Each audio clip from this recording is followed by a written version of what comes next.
Georgia side of the Athens Super Regional Game 1 of a best-of-3. The winner gets to Omaha and a berth in the College World Series. They were lined up early, everybody in red and black, out to see the best hitter in college baseball, Charlie Condon, the presumptive #1 overall pick in this summer's Major League Baseball draft and one of the best players we've seen.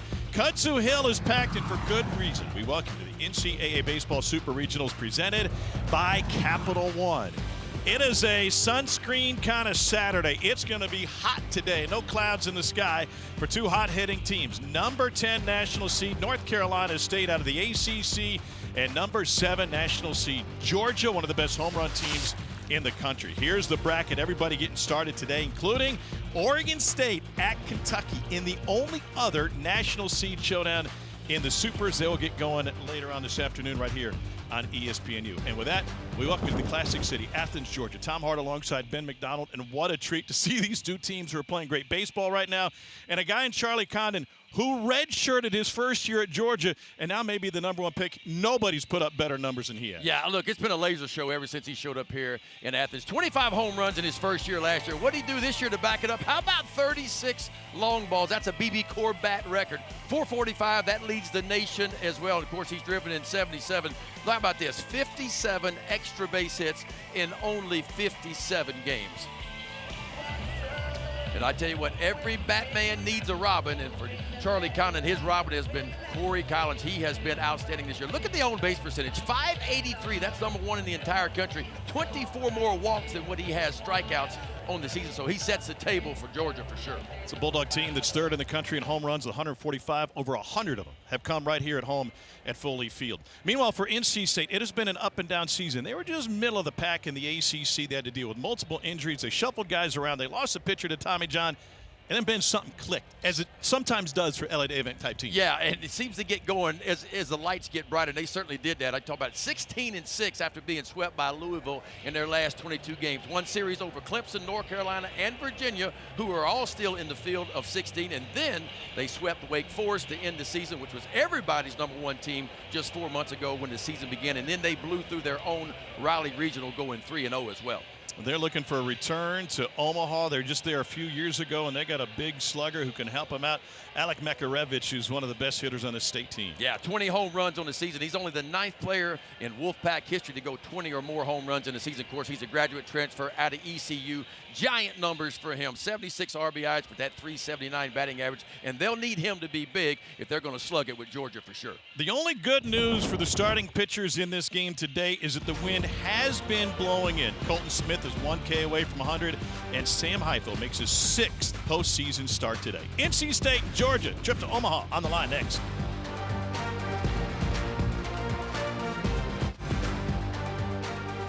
The NCAA Baseball Super Regionals are presented by Capital One. What's in your wallet? Little man's got the glove. He is ready to rock, and the Georgia fans have packed it out once again. And today, the starting pitcher is Colton Smith, 9-2 with a 4.41 ERA. He's been in the bullpen and a starter. This is just his 4th start of the year, but he's been awfully effective as a strikeout pitcher. Yeah, he has. You look at the strikeouts on the year. Only 19 walks, so he is a strike thrower. 99 punch-outs. Reliever turned starter.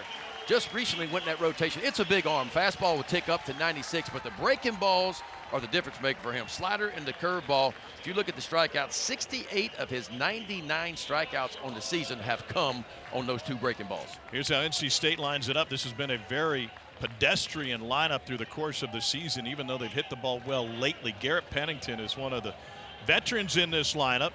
He's a grad transfer hitting in front of Alec Makarevich.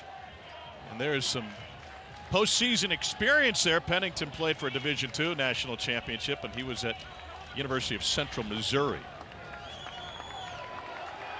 Temperature sitting at 80 degrees. It'll get up to 88 before all is said and done.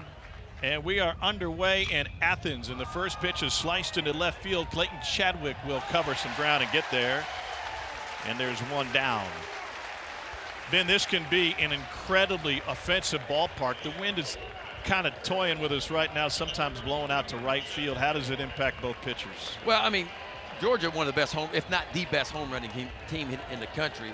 They only hit 5 home runs in their Athens regional last weekend, and that's because the wind was blowing in, and it's kind of drifting in a little bit today, but still 350 down the left field line. Ball carries well in the left center field gap, and of course out to right field the ball typically carries very well. We were here for batting practice yesterday, and the balls were really flying, but it was a little bit different wind than what it is today. Elliot Avent certainly took note of it. He compared it to the ballpark in Winston-Salem where Wake plays, the old minor league ballpark, formerly Ernie Shore Field, which is tiny.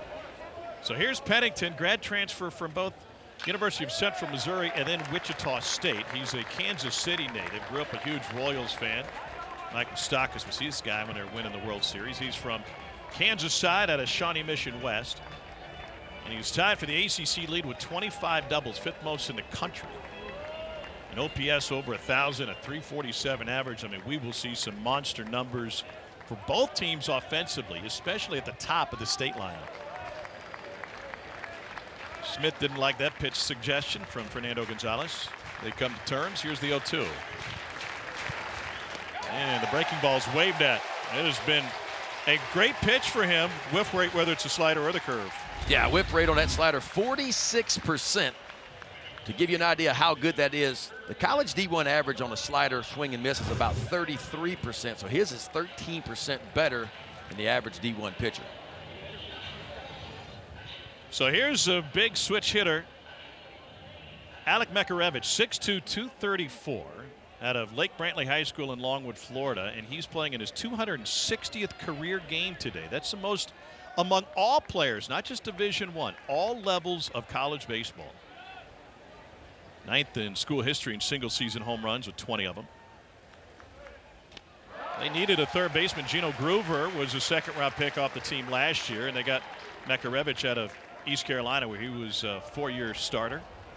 Started every single game the last 2 seasons. That seems to be the recipe for success in recent years. Older players, and both of these teams have a lot of older players.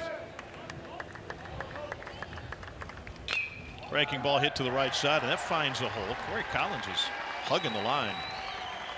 2-out single.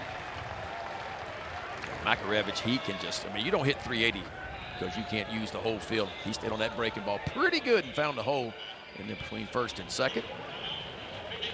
Early spear fingers for 99. Here's Jacob Cozart. He's a junior out of High Point, North Carolina, and he is rocketing up the draft charts. He is one of, if not the best defensive catcher in the entire country. The junior out of Wesleyan Christian Academy was named this week to the Buster Posey Award finalist list, one of just 3. Joining Walter Janik of Sam Houston State and Cal Poly's Ryan Stafford. And Ben Cozart, kind of like the rest of the team, has gotten hot at the right time. Of his 16 home runs, 9 came over a 9-game stretch starting in the back end of April. Yeah, that's kind of what happened. I mean, when they went on the run that they owned, when they went on 16-6 in their final 22 games, it was because the offense took a step forward. And then look, the pitching got better too, and the back end of that bullpen really got good for NC State with some arms. And to me, it feels eerily similar to their 21 team that made it to Omaha, where there was 3 or 4 guys at the back end of that bullpen was really good. The offense got hot at the right time. There's Elliot Avent right there. His 36th season overall, 28th at NC State. Over 1,000 wins with the Pack. Now, what, 68 years young? 0-2 to Cozart with the runner at first here in the opening frame. Upstairs.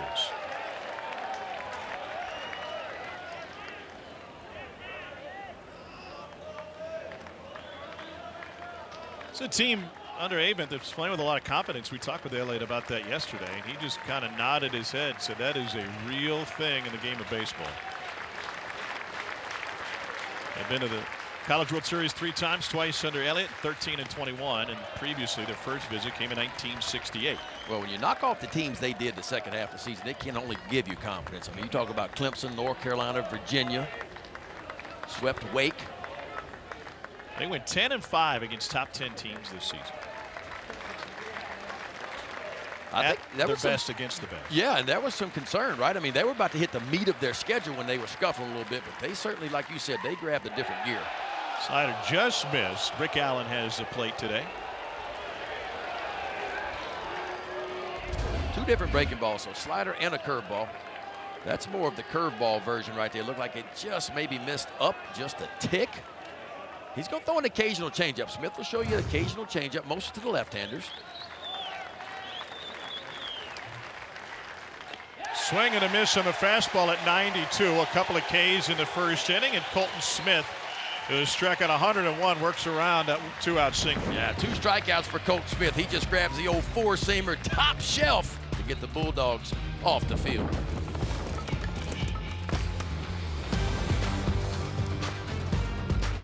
Wes Johnson is the Georgia head coach. His first head coaching job at the college level since, well, he played at Arkansas Monticello, former boll weevil, and a well-respected pitching coach at numerous stops, including a national championship at LSU last year. Prior to that, he was with the Minnesota Twins. It's a Georgia team that started the season 17-1. They're 25-1 against non-conference opponents. Second in the nation in home runs. Hit 145, Ben. The average better than 9 runs a game. Yeah, they average better than 2.5 home runs per game, too. And they can really bang it from top to bottom. You're looking at Charlie Condon right there. Meanwhile, on the mound for NC State is Sam Highfield. He is used to pressure moments. Won an elimination game in the Fayetteville Super Regional a few years ago on their way to Omaha. The senior from Apex, North Carolina, 6-2 with a 5.35 ERA. They're getting a veteran presence on the mound today. Yeah, look, he's pitching about every situation. You mentioned what he did in Fayetteville after they had gotten beat pretty bad in game 1. He had the elimination game and really shined. So he's pitching the College World Series, regionals, super regionals, done a little bit all. Keep an eye on that home run total. He's given up 18 long balls this year, and you're facing a Georgia team that's as good a home run hitting team as anybody in the country. So that's something to keep an eye on. NC State will employ the shift for the left-handed hitting Corey Collins to get things started. Collins leads the country in on-base percentage at .583. Great visit with Corey yesterday, who is a senior at Swanee, Georgia, North Gwinnett High School. And he said, it's pretty simple. I changed my approach. I'm on top of the plate. I will take away the inner third. I will dare you to come inside. And most college pitchers don't. Most can't. And if they do, well, he's been hit by a pitch 27 times. I think it's a smart move because not enough college pitchers throw consistently to the inside part of the plate. So if I'm a hitter, I'm going to do what he does. I'm going to get my toes up on the plate. I'm going to take away the inside part of the plate, and I'm going to look for balls middle of the way. And he has been outstanding so far this year doing it. He can run into him, too. Georgia has never had a pair of 20 home run hitters in the same season. Collins is sitting at 19, and you see a guy who's been hit by that many pitches. Helps to have some armor. Now, the armor on top of that right hand is because he had a hand injury that cost him the last 20 games of last year. They couldn't figure it out. Went to a hand specialist, saw the Braves orthopedic doctor, and he rockets this one, but got out in front. And that's into the kudzu foul. Got everybody on their feet in the ballpark. How about that? A little bit of a changeup from Highfield. So he's not wanting to give in to Collins. 2-1 count. Collins thinks he's getting that fastball, but instead Highfield takes a little bit off. And a really good swing. And you can see the swing to Collins. I mean, it is bottom to top. It's an uppercut type swing. Breaking ball almost got the jersey. 3-2. Collins a few years ago was on the SEC all-freshman team that was coming off of a senior year at North Gwinnett where they didn't have their season. And the previous coaching staff, led by Scott Strickland, said this guy's a potential first-round catcher when he showed up. Sharply hit. Picked up at short. And 1 down. And that'll bring up the nation's best hitter, Charlie Condon. There have only been 6 first overall picks out of the SEC. He figures to be the 7th. And there have only been 2 other players in Division I baseball history who have led the nation in home runs and average in the same season. Charlie would be the 3rd. 445 average, 36 home runs, and the first pitch low and away. If you're NC State, how do you pitch to Charlie Condon? Carefully. I mean, anytime I get a chance to pitch around him, I'm going to find a way to do it. I think you read the bat, you see what he's doing. Obviously, we know he's been really good so far this year. So far they stay on the outside part of the plate. That ball could have been called a strike, but wasn't. But these are the situations when you get yourself in these situations right here, when you get behind in the count, he's not the guy, obviously, you're going to give into. Charlie Condon could go 0 for his next 25 and still hit 400. And he drives it to right center field. Back is Souls, and the park's going to hold it. The long fly out. The nation's home run leader, 2 down. And about as good a 2-0 pitch for Sam Highfield as he could throw. Fastball down and away, right at the bottom of the knees on the outside part of the plate. Kind of not able to get enough on it. Love this location right here. That's a pretty good heater right there. Down.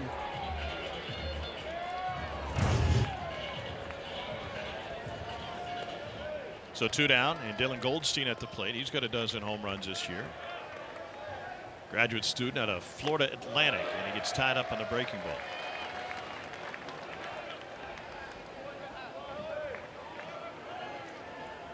Southwest Ranches, Florida is his hometown.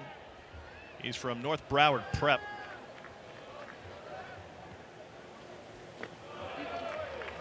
And that pitch is low. Now, Sam Highfield's going to do it a little bit differently. So 47 of his 73 strikeouts have come from his fastball. He is typically fastball heavy. Going to use that pitch about 64% of the time. Then the slider's the next most used pitch. He'll show you occasional changeup, occasional curveball. Line drive pulled foul. But changeup seems to be effective against Georgia here to start. Yeah, I mean, look, Georgia's like a lot of power hitting teams like Tennessee. They're very good fastball hitters. And so the key for Sam Highfield, I think, is going to be to use the fastball a little bit less than what he typically does and try to get one of those breaking balls or that changeup really going. Fastball rides high, 2-2.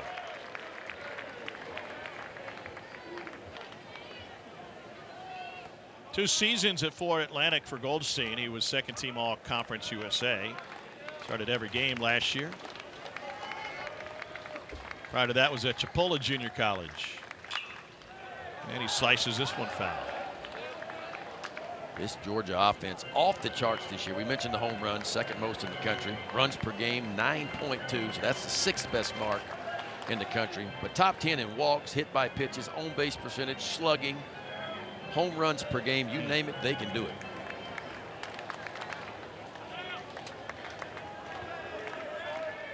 No score in the first. The 2-2 is a breaking ball fouled into the Georgia dugout.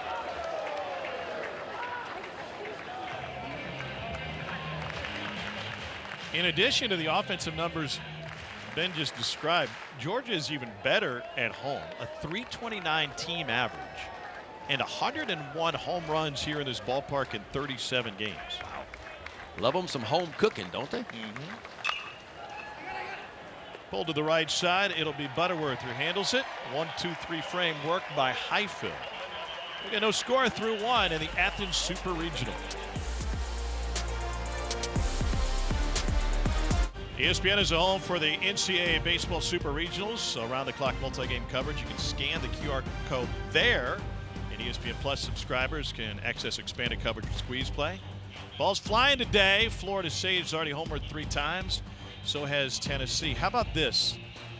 Florida State has been to Omaha 23 times, Ben, and every previous visit, Mike Martin, the late Mike Martin, who wore number 11, was part of all previous 23 trips to Omaha. That would have been both as a player and as a coach. So their game time today to clinch their 24th trip to Omaha, 11. And if they make it there, be looking for their, first national title, too. That's right. That's hard to believe. Been there that many times. Here's Brandon Butterworth. 7 home runs and 30 driven in. By the way, Florida State's first game this season, the first played without Mike Martin, who passed away in the fall, was decided by a final score of 11-0. No way. 2 of the last 3 Wolfpack hitters have reached via single, and now Alex Sosa coming to the plate.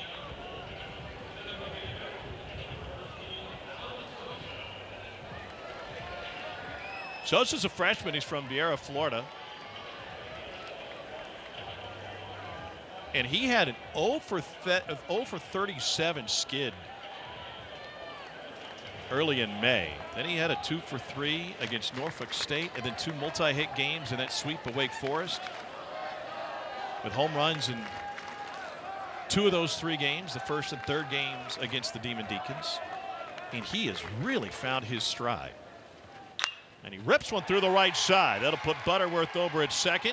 And he's going to try to stretch the arm of Goldstein, and the Pack has runners at first and third, but nobody out in the second.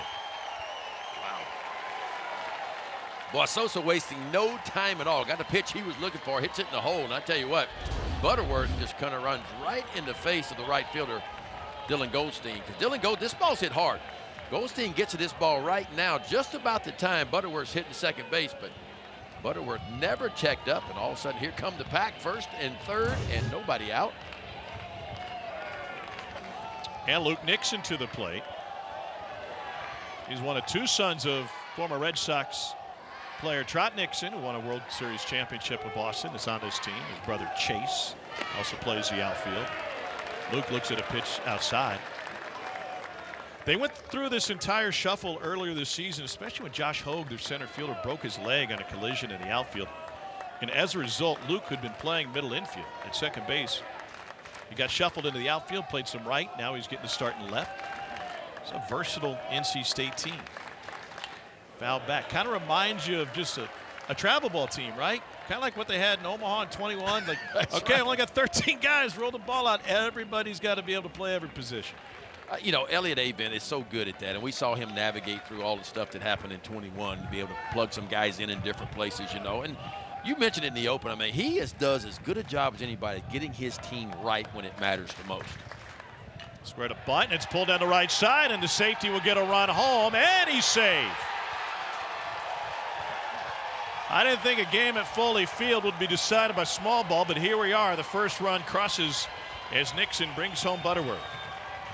Boy, and if you're Luke Nixon, I don't think you could have stood at home plate and rolled this bunt down the first base line any better than that. Corey Collins vacates first base, goes to pitch it over to first base, but there is nobody there. Slade Alford just a little bit late getting there.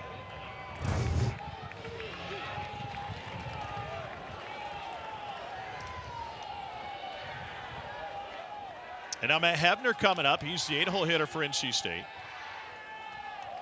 He squares and drops it down, but it'll go foul. Only 18 sacrifice bunts on the season for NC State.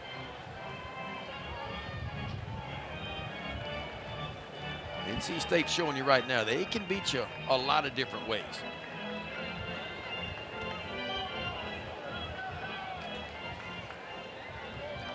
Hebner's a sophomore from Lincolnton, North Carolina, out of North Lincoln High School. Played sparingly last year, just a few starts at second base. Corners are in now, and this bunt is perfectly placed. It gets into no man's land. Condon and Smith couldn't agree as to who was covering.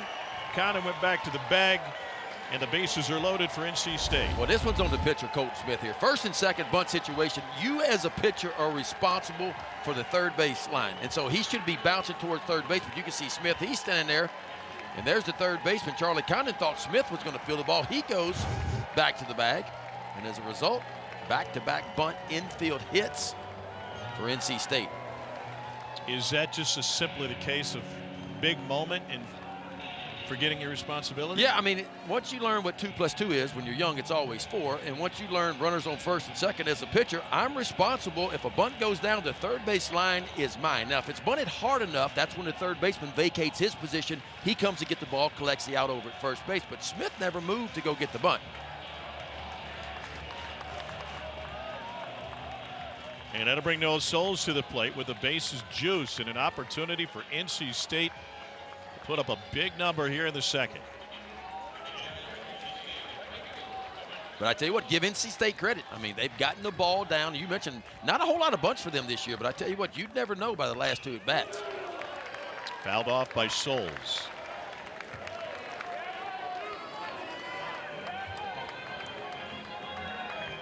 Fifth-year senior out of Thomasville, North Carolina, Ledford High School. He has missed a good chunk of time this year. Just returned a few weekends ago for the Florida State series, and he takes a strike. And if you're Colton Smith right now on the mound, it's about minimizing damage, right? You got one of the best offenses in the country sitting right behind you. They're going to put some runs on the scoreboard. The key is staying away from a big number. Middle infielders are playing back, so they'll turn 2 up the middle.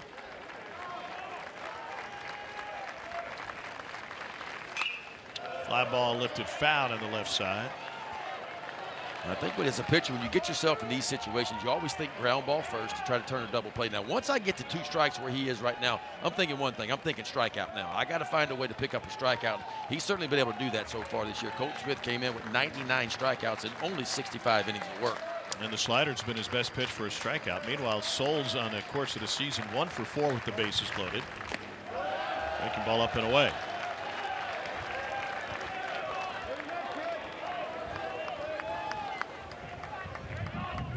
Georgia has won the last 9 starts for Colton Smith. He's really found his footing late in the season. This is his 4th start of the year, and this one's lifted out of play. Had a great start against Florida 2 starts ago. That was in the regular season series finale. He struck out a dozen and walked 1 over 8 innings. Yeah, that's probably his best start of the year. And I tell you what, his 3 starts, he faced A&M, Florida, and UNC Wilmington. Grounded down the line of fair. Multiple runs will score. Sosa first. Here comes Nixon. Hebner will be waved home from third by Chris Hart. It is a run-clearing double off the bat of the 9-hole hitter, Noah Souls. Wow. 4-0 State. Boy, NC State, they claim to play now, folks. No doubt about that. Fastball on the inside part of the plate. And boy, he got Noah Souls, gets the hands in tight to the body, gets the barrel to it, and they rocket right down the first base line, right past Corey Collins, who's playing well off the bag. And once it got down the corner, no doubt 3 would score. Boy, NC State out quickly in this one. Already 6 hits on 4 runs, and we're in the 2nd inning. Second plate appearance for Eli Serrano, and he drives into the gap in right center field. It is gone! 2-run home run, Serrano, 6-0 NC State.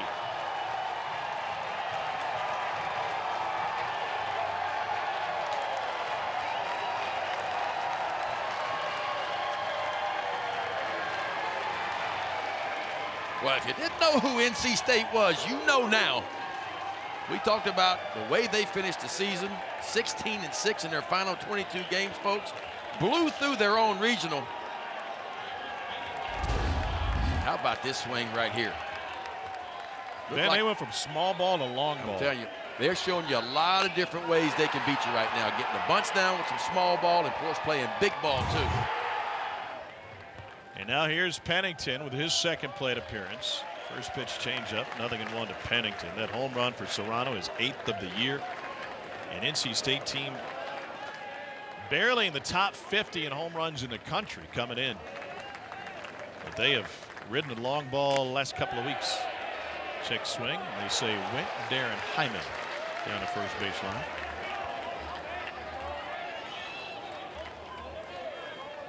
Garrett Pennington spent 3 years at University of Central Missouri in Warrensburg, Missouri. He was a Division II All-American, and he fits this one through the left side.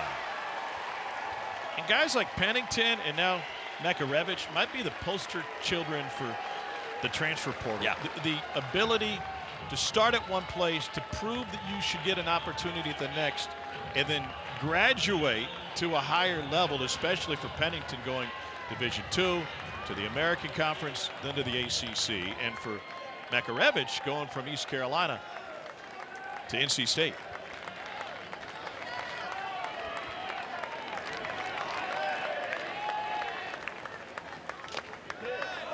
Fastball just off the plate, 1-0. So Smith having trouble finishing. He got Souls down 0-2.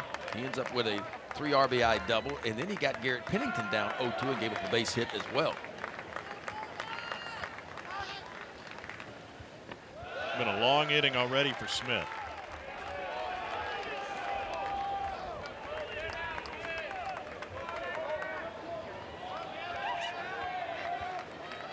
Pennington not a threat to run, just 1 for 2 on the bases this year, especially with big 99 at the plate.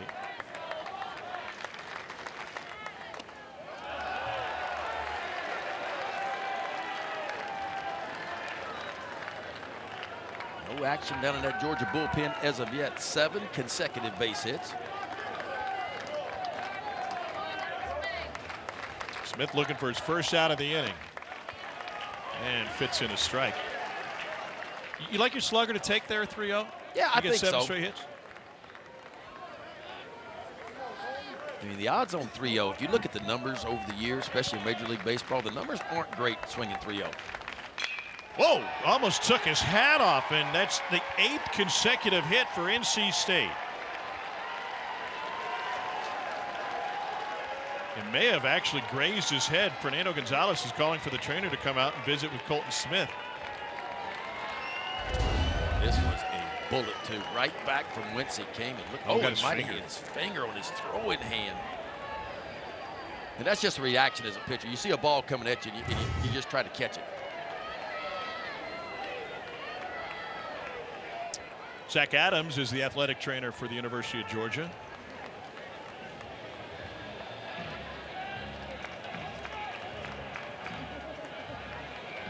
Looks like it's a pointer finger.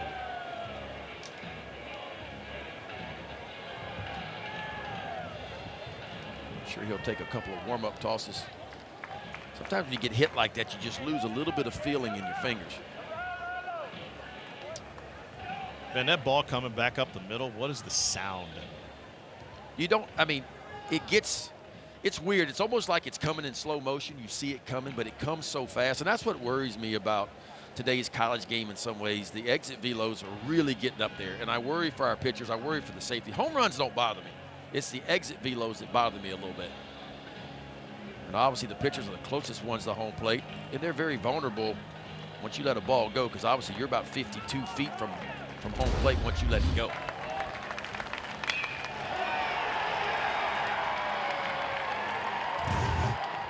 Bats haven't changed. The balls may have changed. Yeah, the bats weren't supposed to change. Depending on who you talk to, some people think the bats have changed a little bit. Some people think the balls have changed a little bit. Clearly something's happened the last 3 or 4 years. Here's the 9th batter of the inning, Jacob Kozar. He struck out his first time up. Georgia still hasn't recorded an out here in the 2nd inning.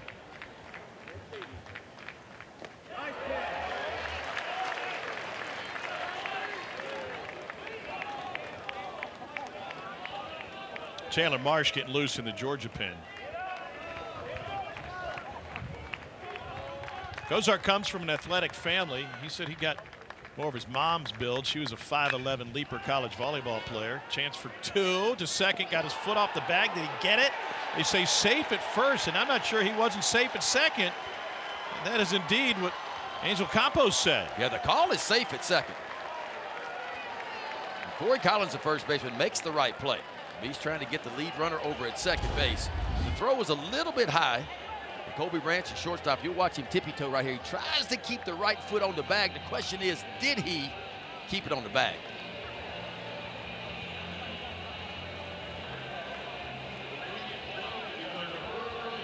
I'm going to review the play at second. I got him off the bag. That is super close right there at second base.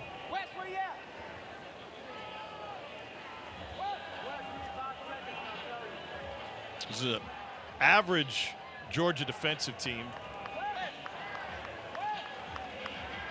They really make their money at the plate. A .975 fielding percentage. They'll ask Wes Johnson exactly what he wants to challenge if that was not umpire initiated with the review at second. I don't know. That is. You know, and that's why the call on the field is always the most important, because obviously there's not enough evidence to overturn it. You can't do it. And what are you thinking if you're Colton Smith right now? You face 9 batters in the second. Pending this review, you haven't recorded a single out. And it's amazing how fast things get. It's one of those ones when you get back to the dugout when it's over, you go, what happened? Like you sit back and you go, what happened? I was pretty good in the first inning, and then all of a sudden things have not been the same here in the second inning. For me, he's gotten away from his slider, one thing, which has been his best pitch that we talked about. 2, he's had some guys down 0-2 and 1-2, just hadn't been able to finish those guys. And I give the NC State a lot of credit. I mean, you talked about it. They don't strike out a bunch. They walk a lot. They'll extend it bats. They'll fight counts off. And look, the second half of the season, when they've gotten some hittable pitches, they have not missed them.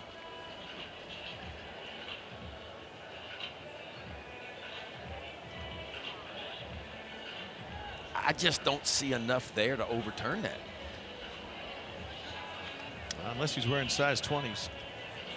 You may be the only guy in the building who's wearing size 20s.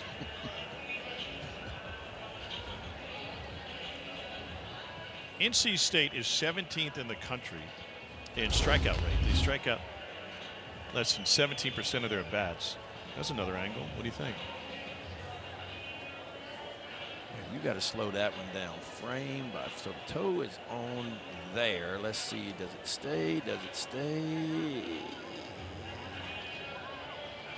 I don't know. You could make a case that the foot was on. Now, clearly, as the ball got in his glove for an instant, the foot came off.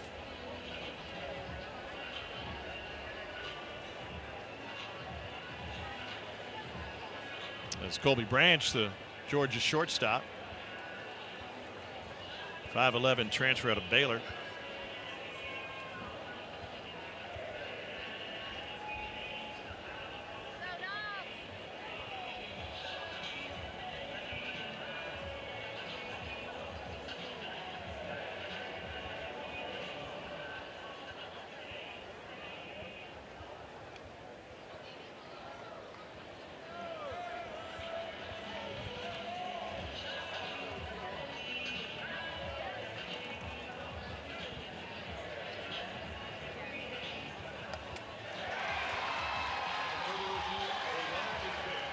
Branch disagreed with that, but NC State has loaded the bases for the second time.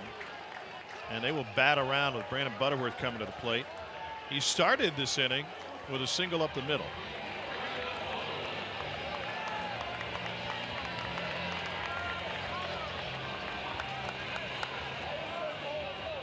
Butterworth is just 1 for 11 with the bases loaded this season.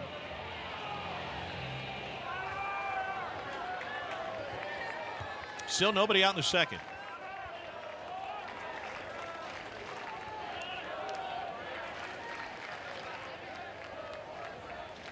And a fastball's rocketed to right field, pushing Goldstein back to the track, to the wall, off of his glove and on the cinders. 1 run scores as Pennington comes home.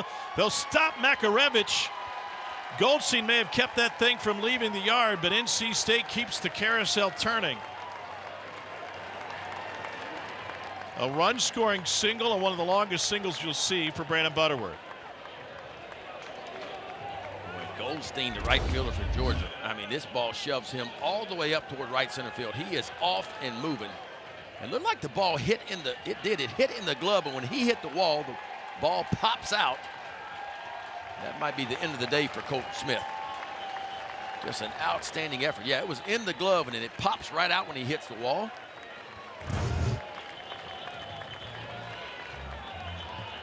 Chandler Marsh had been throwing in the Georgia pen, and he is entering from the gate down the right field line, and not the start that Colton Smith had in mind. 7 runs on 10 hits, and he leaves with the bases loaded. Colton Smith records just 3 outs in an inning plus of work. Second half of the lineup jumped all over him, and the second trip through, Eli Serrano with a 2-run home run and plenty more, and still nobody out. As Chandler Marsh, 6'4" right-hander out of Wellington, Florida, enters. Marsh is 2-0. His ERA is 8.18. In 11 innings, he's struck out 18 and walked 7. Now, this is a high-powered Georgia offense, so I hesitate to say they're out of the game in the second inning. They still have a winning record when they allowed 8 runs or more over the course of the season. But, Ben, this certainly changes how Wes Johnson uses his bullpen when you're down 7-0. No doubt. And, look, Chandler Marsh has got to find a way to draw a line in the sand somehow. You got enough offense to come back in this one. But, boy, another big hit. You go up 8 or 9 or 10-0. That's going to be hard to do, even for one of the best offenses in the entire country.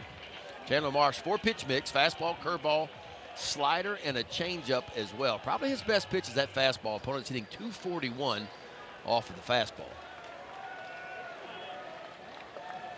Alex Sosa came up with a single his first time up this inning. He is the 11th batter of the frame for NC State. Bases loaded, nobody out. The first pitch from Marsh is good enough for a strike, top of the zone.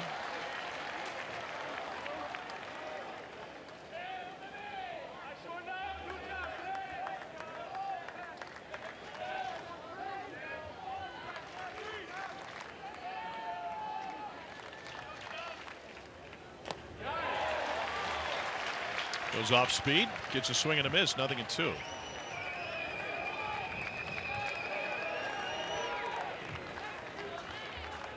Georgia's largest comeback this season was a 6-run deficit against Georgia Tech on March 3rd. They trailed 9-3 and won that game 11-9.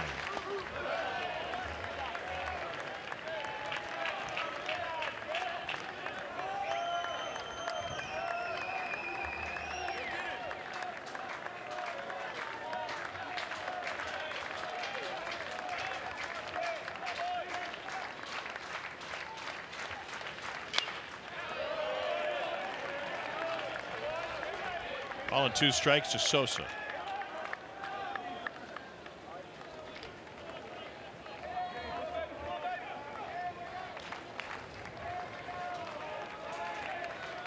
Runner at third is Makarevich. Kozart's at second and Butterworth at first. And a swing and a miss on the changeup, and there's the first out of the second inning. Well done by Chandler Marsh. Not a whole lot of experience on the mound for him this year. Only 11 innings work. Bases loaded, no out situation. 7 runs already in.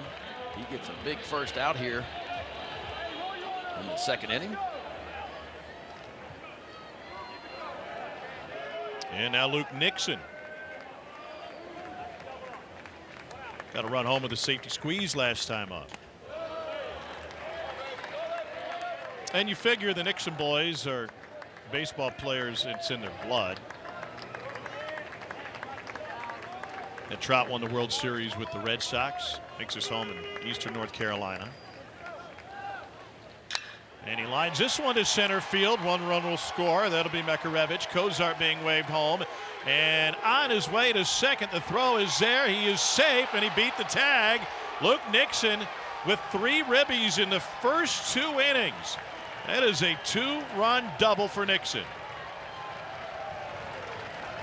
Boy, and another NC State batter down in the count. 1 ball, 2 strikes. That's 4 in this inning alone. He's either been 0-2 or 1-2 and found a way to get a base hit. And a really good job. Just kind of sticks his nose on a sinking fastball, lines it out towards center field. You talk about how to win a ball game, too. Luke Nixon came around first base. He's thinking about getting into second base. He's reading the throw from the center fielder. He takes an extra 90 feet. And I mean head first, a little backdoor slide towards center field and just gets that glove in there. Corners are in for Matt Hebner. Singleton scored his first time up this inning. And the NC State carousel just keeps spinning. 9 runs on 10 hits this inning. Is the aggressive approach for NC State, even when down in the count, is that a blueprint for the entire team, or is this an individual approach? To me, they were aggressive right out of the chute. And I don't blame them against Coach Smith. We talked about him being a strike thrower. You knew he was going to throw a lot of strikes. So NC State came out right away just hunting pitches that they wanted. But the impressive thing for me is, like, they have not missed them. Like, any ball that's been kind of left out over the plate, they found a way to put a barrel on it.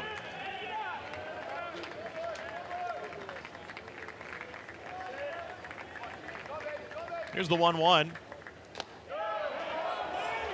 Gonzalez tried to bring that one to the edge. 2 balls and a strike.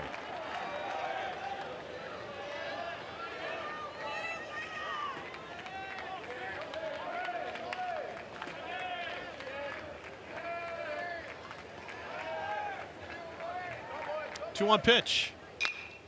Fly ball to shallow right. Goldstein will come in for this one.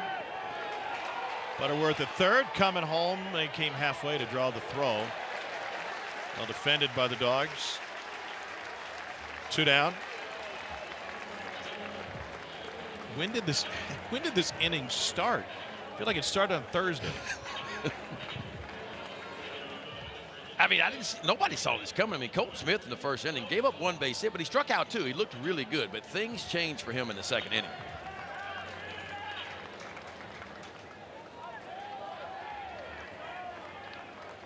No, Souls is the 14th batter of this inning for NC State.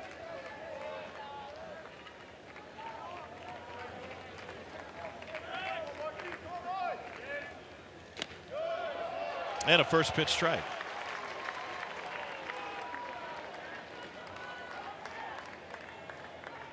9 runs this frame. The most runs scored in any single inning of a super regional game is 13. That was by Auburn in 2019 against North Carolina.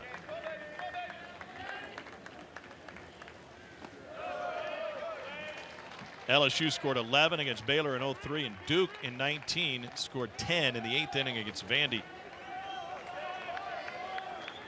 Well, NC State on the verge of making some history here if they can extend it again with a 9-hole hitter, Souls, who hit a bases clearing double his first time up and on the knees.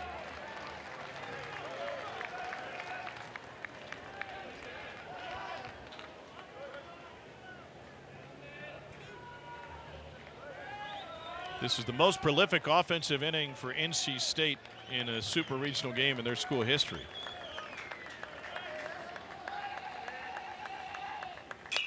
And a fly ball to left. Here's Chadwick, misjudged it, comes on and can't make the catch. 2 more runs scored, and racing for second is Noah Souls. He is driven in 5 in this inning. See if they rule that an error or a hit, depending on how the RBIs will be administered. But man, oh man, the run and the smiles continue for the Pack.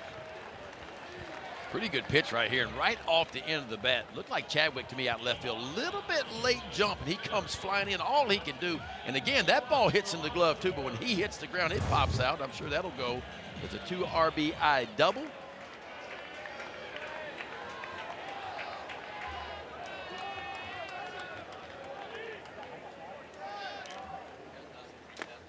Pitch is low and in. It goes as a hit indeed, and Eli Serrano back to the plate. And 3 different Wolfpack players have 2 hits in this inning. Noah Souls down there in that 9-hole with 5 RBIs and 2 doubles already. Meanwhile, Serrano is a poster child for this reignition of the NC State offense. He's homered 3 times since the start of the ACC tournament. He entered the tournament with 5 on the year. Sitting on 8 now, had a 2-run home run earlier this frame. And the wheels have come flying off for Georgia. Line drive into right center. Dylan Carter lays out for it.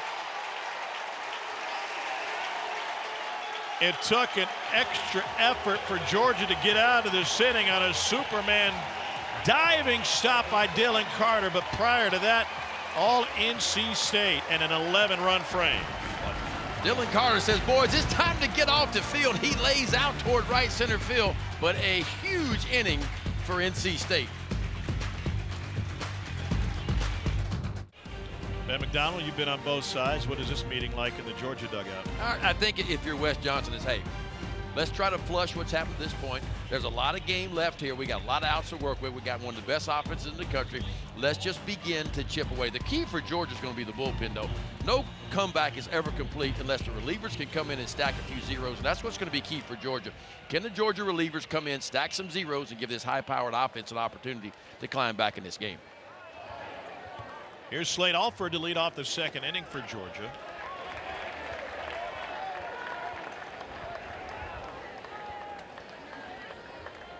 NC State has already sent 19 to the plate. Alford is the 4th Georgia batter to come to the dish.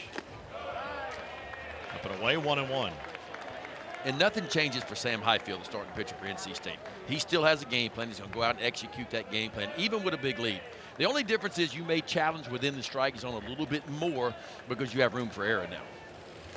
Would that primarily come with the bases empty or at any moment with an 11-0 lead? I think at any moment. I mean, what's going to get him in trouble is walks and free passes, right? I mean, that's what Georgia wants is base runners right now. They want to get a few base runners on and do what they do best and blow the ball out of the ballpark. So for him, it's about minimizing walks, challenging within the zone, maybe a little bit more than you typically would. Georgia gets, on average, 8 1/3 free passes a game between walks and hit by pitch. They're 6th in the country in hit by pitch, 11th in the country in walks. Alford's got 16 home runs to his name, and he fouls one back. Here's a note from esteemed researcher Jeremy Mills. Only one team with the past 30 seasons has won an NCAA tournament game after trailing by double digits. That was in a wind-blown affair. Oklahoma State came back from down 12-0 after 1 inning to beat Missouri State 29-15 in their Stillwater Regional last year. And this ball's rocketed to the left center field. Serrano running catch. And by the way, that ballpark plays in Stillwater plays very similar to this one.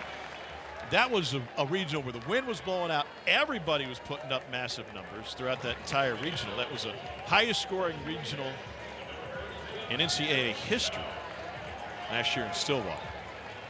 Highfield's retired the first 4. Here's Trey Phelps. Not much wind right now. It's kind of laid down, almost, it's almost steel. Steel or aluminum? Both.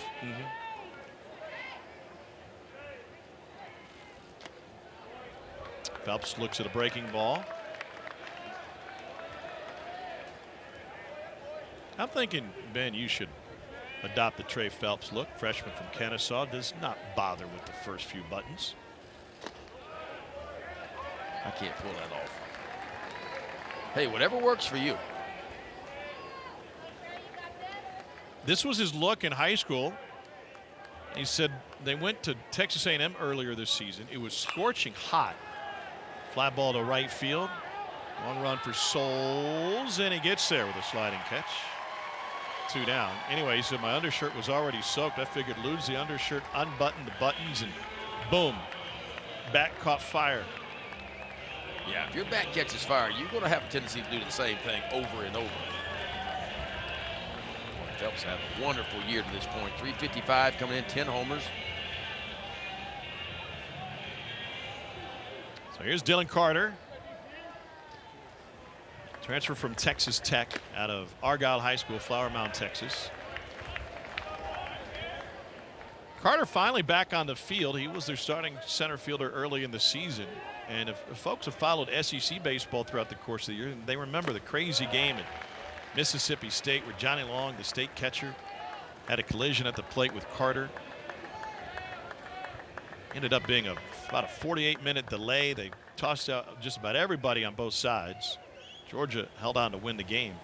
But Carter injured his knee on the slide, and he missed the next 20 games.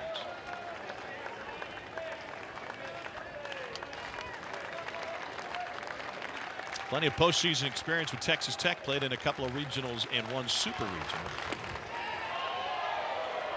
The Tim Tadlock squad, that one away, 2-2.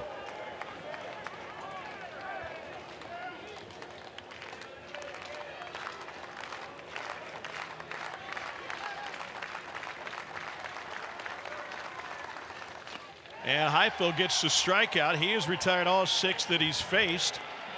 And he's pitching with an 11-run lead. Nothing working for the Dogs today. It's all state early.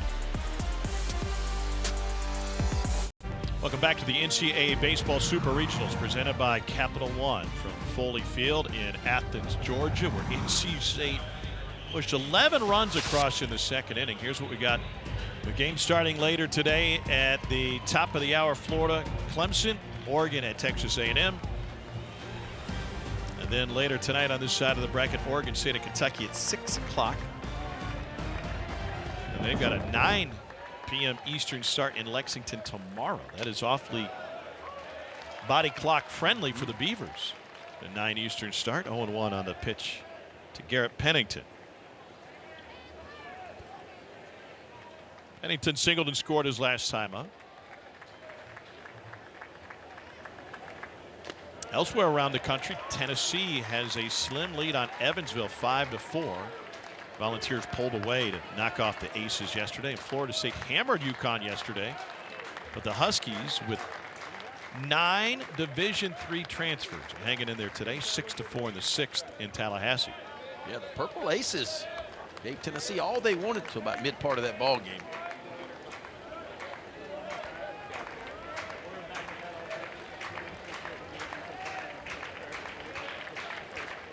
Chandler Marsh is the reliever for Georgia, entered in the second and gets a foul off. You played with a former Purple Ace back in your Olympic days, didn't you? I didn't even know where Evansville was until I met Andy Bennis. And Andy Bennis was a roommate of mine on the Olympic team in '88. Of course, he was the first pick in the draft that year. We were roommates, and that's where I learned what Evansville was and about the Purple Aces. Good to see them doing what they're doing for sure. I know Andy Bennis is excited about it. That's a pretty good room. A couple of first overall picks sharing the same room, huh? That was a good experience. That was fun.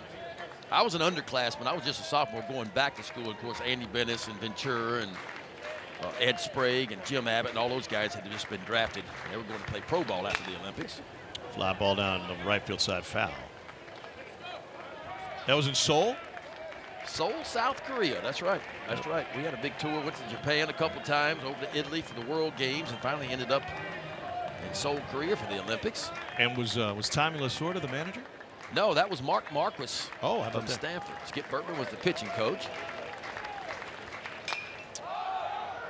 Shallow right. Goldstein coming on. One down.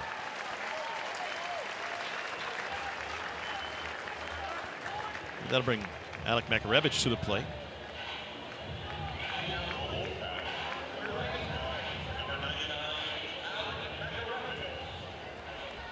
I saw your buddy Robin Ventura last week in Stillwater. Did you? Yeah.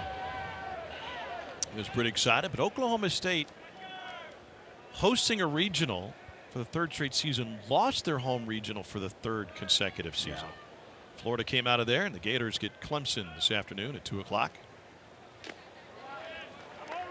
Yeah, the Gators, one of the final, I guess, last 4 in, but they're the kind of team you never know with them. They can get hot and get rolling.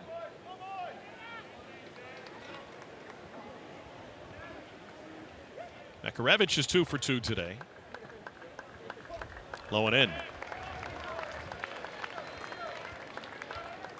Makarevich is from Lake Brantley High School, Longwood, Florida. Same program that produced pros Jason Varitek, Ricky Weeks, and Johnny Venners.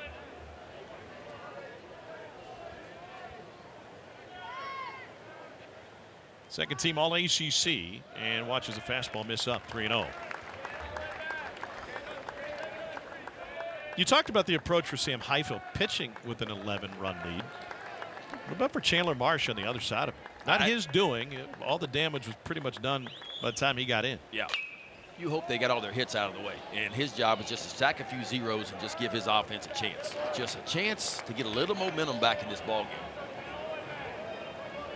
And I'm not saying Wes Johnson's throwing off, but what he is doing is taking one of his guys, not one of his leverage guys right now, because we've seen this before. You know, you get behind early in the game one of this series, and you take some guys out of the bullpen that have significant roles for you throughout the year, and you just try to piece it together and hope your offense can get back into it. If they can't, then you still got your dudes for the final 2 games. Well, just ask the third base dugout. Elliot Avent in his program went through that in 21 when they were on the road in Fayetteville.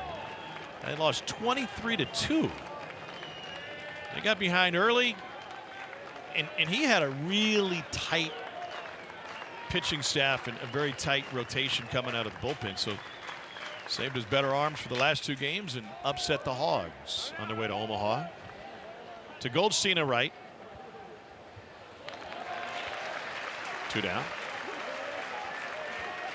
We'll chat with NC State's head coach next half inning. Yeah, I mean, look no further than the College World Series final last year. I mean, LSU wins game 1 in a 1-run game, but then Florida comes out and wins, what, 23-4. LSU kind of threw off. They got behind early. They threw off a little bit. They saved some guys for the back end and then flipped the script on Florida in game 3 of the finals. There's Jacob Cozart. We have a run rule in effect throughout the course of the regular season. Should that be introduced for the postseason? I wouldn't mind seeing it, to be honest with you. I mean, you can save arms and kind of climb back in it if there is a run rule. And it's kind of odd that we do it in the regular season, but not in the postseason. Of course, the argument against it would be when you're playing in a tournament, it would be unfair if one team only had to play 7 innings and use 7 innings worth of arms versus 9. My argument would be if you're able to win a game, I don't know, 24-4, you've earned the benefit of advantages. Sure.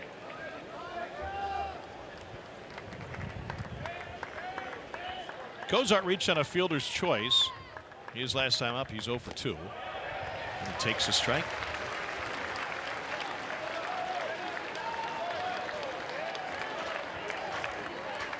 He was laughing with us yesterday. He said, yeah, I guess I'm the runt of the family. He's 6'3", 222. Yeah, but when you look at his siblings, he is kind of small compared to them. The younger brother will be playing at Texas A&M, and you'll be hearing Cozart names in the draft the next couple of seasons, starting this summer with Jacob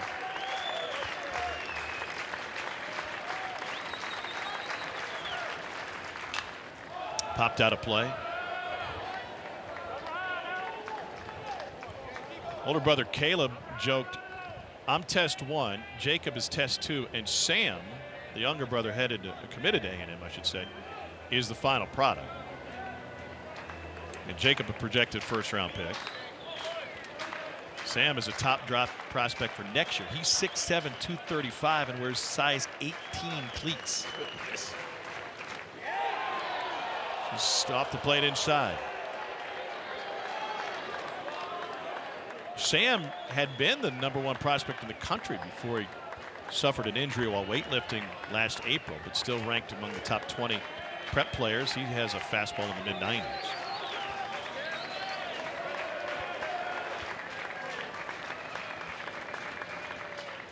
Payoff is rocketed deep to right field. It's going to leave the yard, and Jacob Cozart sends one into the trees, his 17th home run of the year.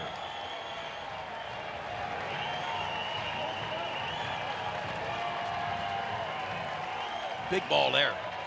I'm talking about stretching one out. Cozart 17th homer, making his 51st RBI.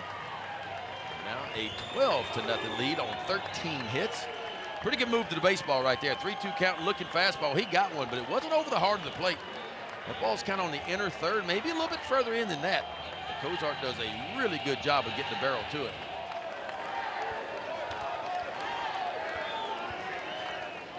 Bottom half of the order for NC State. You want to extend it from the cleanup hitter on down, is just doing damage. 8 for 10 with 7 runs and 9 ribbies. It has turned into a walk in the park for NC State. 12-0.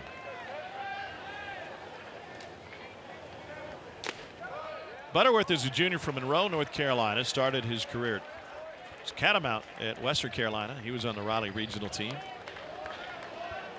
Sitting on 7 home runs this season. He had 1 home run his senior season of high school. Same high school that produced former Tar Heel quarterback Sam Howell, now with Seattle.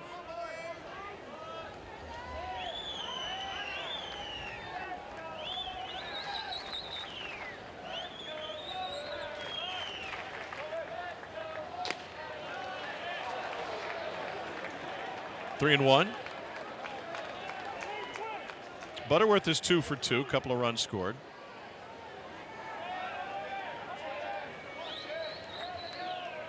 Everybody in the NC State lineup has scored a run, and everybody has produced a hit, and now a walk, and that is the first walk of the game. Oh, pardon me. 3 and 2. Butterworth was anxious for that first walk.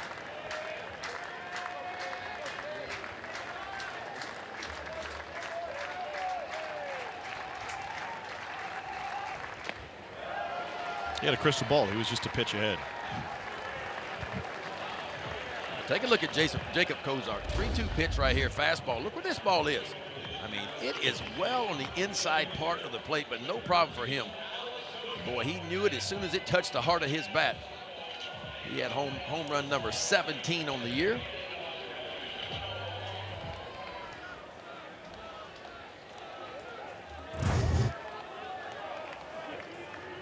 So run already in here in the third, and 1 run on with 2 outs for Alex Sosa. Sosa, true freshman, turned down the draft last year, was taking phone calls in the 5th round, turned down 7 figures to stay with NC State. He committed to State when he was a freshman in high school at 5'7", 160 pounds. And part of that reason he said he's stuck with NC State is other schools said I was too small, so I fell in love with the Pack. And he developed into an All-American player. Played in the Under Armour All-America game at Kauffman Stadium in Kansas City, coming out of Vieira High School. 2 and 1.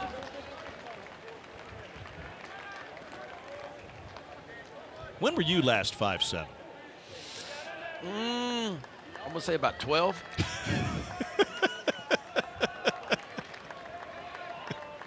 I didn't have that one growing spurt like a lot of people do. I just kept on going. So your pants never fit? No. My mom used to get so mad at me. Tennis shoes and pants. I mean, it seemed like buy a new pair of shoes and, 6 months later, it's like, all right, Mom, my toes are crunched up. She's like, there's no way. Of course, I had the water pants, get a little bit longer. She used to buy my pants longer. They were really long when she'd buy them. And you have to grow into them. Yeah, about a year later, they'd fit pretty good. Runner on the move on the 2-2, and it's fouled off. NC State does not run a whole lot, about like Georgia. Actually, they run a little bit more than what Georgia hardly runs at all, but only 43 stolen bases on the year for NC State. But Butterworth's one of those guys. He's the only guy, two guys in double digits in steals. He's got 13.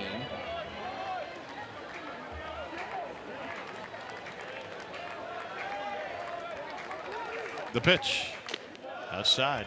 If you're Elliott Avent, at what point do you feel really comfortable about a 12-0 lead in this ballpark? And I would suppose if the wind doesn't change, which we're really not seeing much of it, this park is a lot less threatening. On the move again, swing again, and it's to Alford at second. And that'll close the inning for NC State, but they get another run across. We'll talk with NC State's head coach, Elliott Avent, when we return his squad with a comfortable 12-0 lead.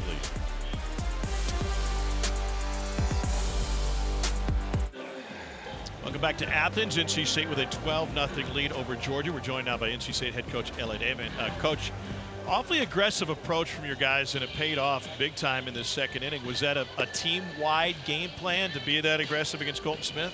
No, we've had good at-bats the last probably 8 or 10 weeks. We've got more discipline, got more into our approaches, and we had some balls fall. It wasn't all hard hit balls, and but those two big bunts by Hebner and Luke Nixon, I thought, is what set the table for everything that got damaged. I agree. I mean, that's what surprised. I mean, you guys don't have a ton of bunts on the year, but it seems like the small ball is what got that inning going a little bit, and then the big hits came after that. Absolutely. They, like I said, Hebner and Luke Nixon did a great job of those bunts, and and then we just had great at-bats around that. Everybody put together. Eli Serrano had some great at-bats. Everybody put some good at-bats together and made him work a little bit. And then we got, like I said, we got a couple lucky hits and a couple bleeders, and you know how that's frustrating. And it was just a really big inning. Elliott, thanks for the time. We appreciate it. Thank y'all. Great visit with Elliott yesterday after NC State's during the batting practice, and the ground ball to third. Makarevich, one down. And one of the things Elliott just kind of volunteered, he said, listen, I don't know if this is going to be the last run for me. This could be it. Some days I wake up and think, okay, I've had enough. Other days I wake up and say, let's keep going. Let's do it again. But if it is the sunset of his career, 36 years as a head coach, 28 at NC State. Had a guy like Trey Turner in 2013, helped him to Omaha, then did it again in 21. Had Carlos Rodon. I mean, they have had some real talent come through that program. No doubt. I mean, you look at the wins for his career, 1,240 victories in 36 years. Of course, in his 28th year, he's head coach of NC State. Well, he's always fun to talk to. No nonsense. Going to tell you what's on his mind. Yes, that's true. He was giggling a little bit. He met with the media scrum right after batting practice and came back over and was chatting with us and said, nobody asked me what I thought about the ballpark. And the feeling I got at the moment, and now up 12-0, it's entirely different, was there was a little bit of trepidation playing in this ballpark against this lineup. Yeah, how could it not be? I mean, you talked about the numbers for Georgia at this ballpark long. We know what they've done all year long, but at this ballpark, they've even been twice as good as what they've been on the road. And the way the ball, and look, if you were here yesterday watching BP, I mean, balls were flying out of here like guys were hitting from second base, so he was a little bit concerned.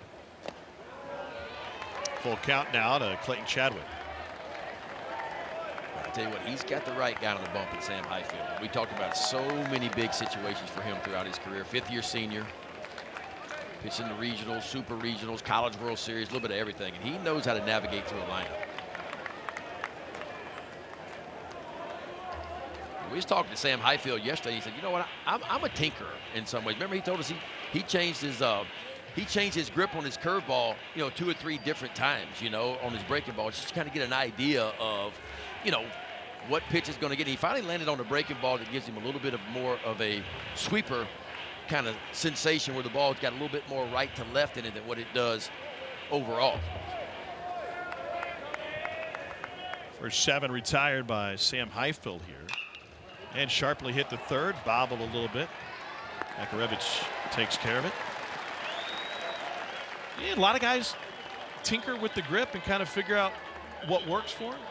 Yeah, I mean, there's so many, with all the analytics and the numbers and the shapes that we have with the pitch track and the data and all those kind of things, a lot of guys are starting to tinker a little bit because we know now what shapes and what spins get guys out, you know, at the professional level and here at the college level. So you talk about the breaking ball, and we talk about Highfield. He used to throw more of a spike curve ball, then he kind of went to a spike slider, but he finally landed on a pitch where he's getting actually more right to left, more horizontal than he is in depth. And that's kind of been the new pitch in Major League Baseball really the last couple of years, is that more of a sweeping type breaking ball where it kind of stays on plane, but it's got a lot of right to left in it. I think what would be interesting for viewers is that the change in the grip seems very minor, but it's not just the change in the grip, it's also the release point that allows him to get the action. What was the difference in the spike curveball versus the spike slider? I mean, his spike curveball, he said he wanted to get more on top of it and spin it more like this, where the ball's got a lot of depth to it. And he said it was a good pitch for him, remember, but he said, I just couldn't control it enough in the strike zone. So I went to more of a spike-type slider where the break was a little bit less. I felt like I could control it a little bit more, and I actually got the shape that I wanted. And there it is again. I mean, it's got some depth to it, but it's a little bit more horizontal than it is vertical, is what I would say. Talking with both him and the Georgia hitters, they talk about learning the shape of the pitch. Georgia hitters spend a lot of time using the technology that allows them to see the pitches and to fix the metrics based on what the opposing pitcher has done. And it's less about velocity. It's sometimes less about scouting report, how often they throw it. But they say, like Charlie Condon, I want to see the shape of that breaking ball, and that way I can recognize it quickly. Yeah, they try to recognize spin when they can, but they got these pitching machines now where no matter who you're facing, you can almost dial up the spin rate, the shape of all the breaking balls. And so as a hitter, you get a chance to kind of visualize what kind of shapes and pitches you're going to get, because those new pitching machines can almost mimic the exact break, the exact velocity of who you're going to face. And that's a big advantage for hitters to kind of know. And then, of course, there's so much data that goes into certain sequences and what do they throw 1-0, what's the pitch 0-2. And they got to remember all those things as well, because there's so much information out there now for hitters. A little bit different back in your day. They just roll the pitching machine out, and if it was somebody crazy, maybe they'd put it on curveballs. Well, yeah. Our data was, and what we figured out was, if I threw this pitch and it got hit off the wall a couple times, I knew that probably wasn't a good pitch. But if I threw another pitch and I got some swings and misses, you kind of thought, okay, this pitch is going to play pretty good. So the hitter would let you know back in my time whether the pitch was any good. Now it's a little bit different. To the left side and under the glove of the shortstop, Brandon Butterworth, and Georgia's got its first hit of the game on a 2-out single in the third inning off the bat of Colby Branch. Yeah, you guys measured exit velocity by how it sounded going past your ear? How far it went and how it sounded. Our term was, yeah, he got all of that one.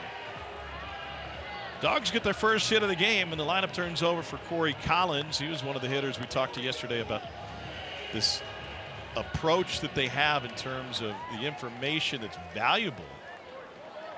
And every hitter is certainly different. Yeah, I mean, look, some hitters want all the information. They want to know, okay, what's the counts? What's he throwing this count? What's the shape?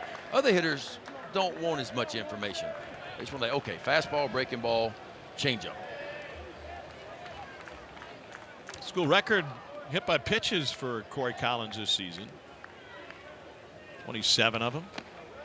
Coincidentally, the major league record for hit by pitches in a career set by Huey Jennings, 287 times, played in the late 1890s. He was Georgia's baseball coach from 95 to 99. It'd be 1895 to 99. The ball didn't hurt as bad back then. It had been in play for 3 months. You also didn't have elbow guards and shin guards and all those things too. And back in the 18, I don't think they even had helmets either. It was just, he was up there in the ball cap. It was a squish ball. until it hit you.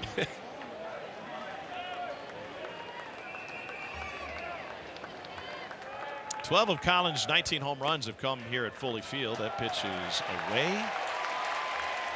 And there are 2 on for Charlie Condon. Just what Georgia needs to do, right? Base runners and hope you blow one out of the ballpark. And you got a guy coming to the plate here that certainly knows how to blow one out of the ballpark.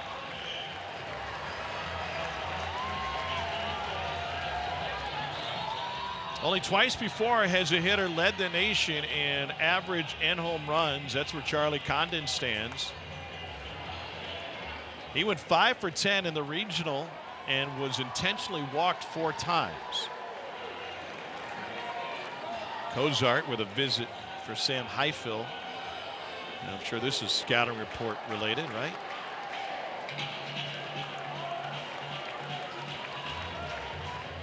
Condon tied the single game school record for home runs with 3 of them against Mississippi State, and showing the all-around hitter that he was. He hit 1 to left, 1 to center, and 1 to right. 6'6", 216 in the first offering low. And has put on a lot of weight since coming to campus a few years back. Yeah, he came in at 195. Still got a ways to go. He'd still like to put on another 10 or 15 pounds.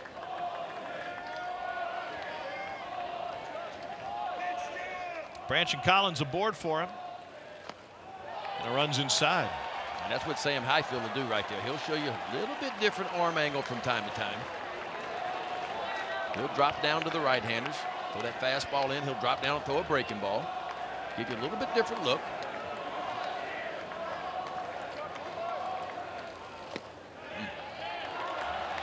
Two and one.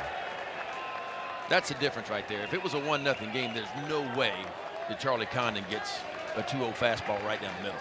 But when you're up by 12. One of 3 finalists for the Golden Spikes Award is the College Baseball Player of the Year. Into center, Serrano backtracking, and with no wind, the park is playing large today. No runs, a hit, a couple left. We're through 3, and Georgia trails 12-0.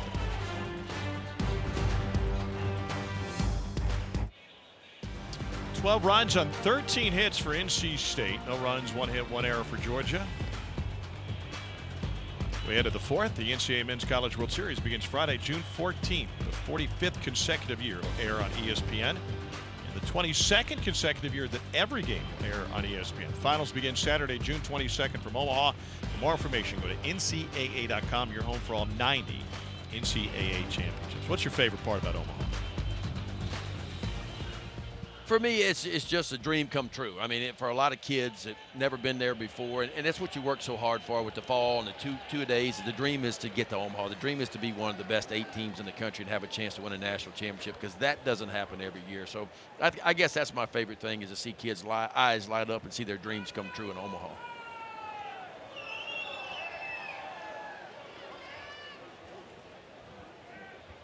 Luke Nixon leads off the 4th for NC State. And the steaks, and you also like the steaks. I don't mind the food. You had a tomahawk ribeye one night, and the bone was longer than your arm. That was a long. I mean, they had 2 plates just to fit it on. It felt like they brought it out on a platter. Got underneath it, skies it to the right side. I know I embarrassed you that night because I was eating the meat off the bone, but I couldn't help it. That's the best flavor there is. Speaking of eating, how about that? How about a little peanut butter and jelly sandwich? Get a little protein, get a little energy. Man, the game's changed. All we got was, look at this. That is a setup. Build your own. You know, when Michael Jordan was playing in the minors, that Birmingham team, AA in the Southern League, went to Nashville for a series, and his old buddy Buzz Peterson came to join him. This is a fly ball to center. And Buzz was hanging around the ballpark, and Michael got done with BP, and he said, "Buzz, why don't you come in the clubhouse? Let's have a minor league steak before the game." "Yeah, sure, let's go in there." And they pop into the clubhouse in Nashville. MJ goes over to the table, makes himself a PB&J. Says, make yourself one. We got minor league steaks all throughout this clubhouse. Minor league steak. Here's Noah Souls. What a start to this game for Noah Souls. And Elliot Avent is going to slow down the rhythm of Chandler Marsh. Doesn't want to give him anything easy. NC State hasn't yet been retired in order.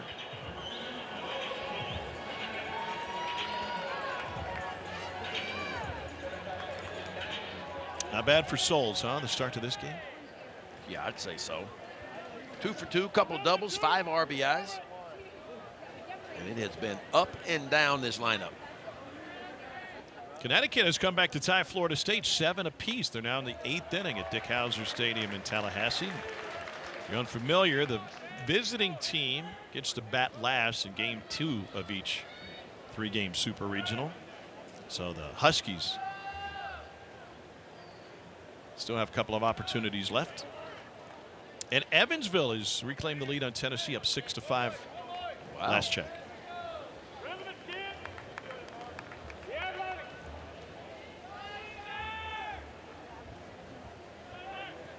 They're in the 6th inning in Knoxville.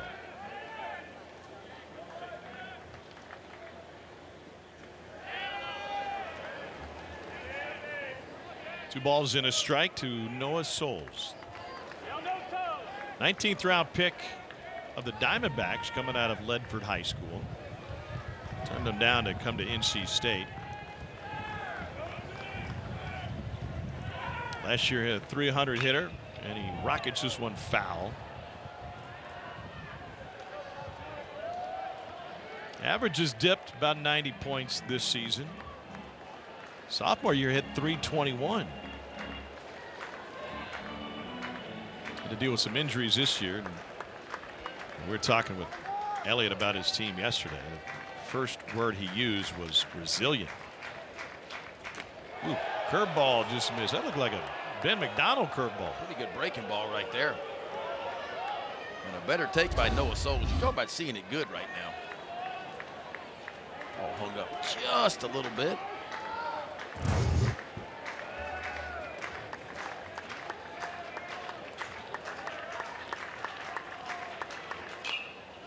Spoiled the other way.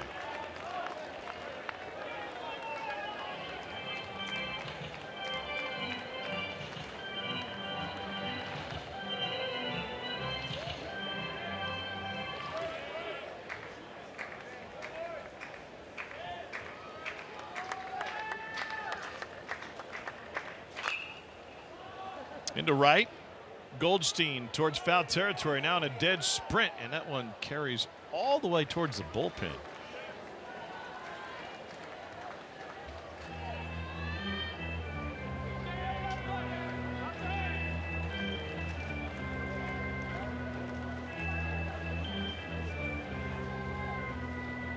Souls back to the dish. Had a 3-run double in the 2nd inning, and then a 2-run double later in the 2nd inning. He had a high ankle sprain against Notre Dame. They offered him tightrope surgery. He went with that to get back on the field. And he sends this one into right center field. Carter lays out again. It's been the lone highlight for Georgia this afternoon. It's Dylan Carter back in center field. Well, Georgia's had a few hiccups on defense, but I tell you what, Dylan Carter has had none. 2 outstanding plays by him. Go get it, young fella. Lays out in the right center field gap. Georgia needs some runs, folks.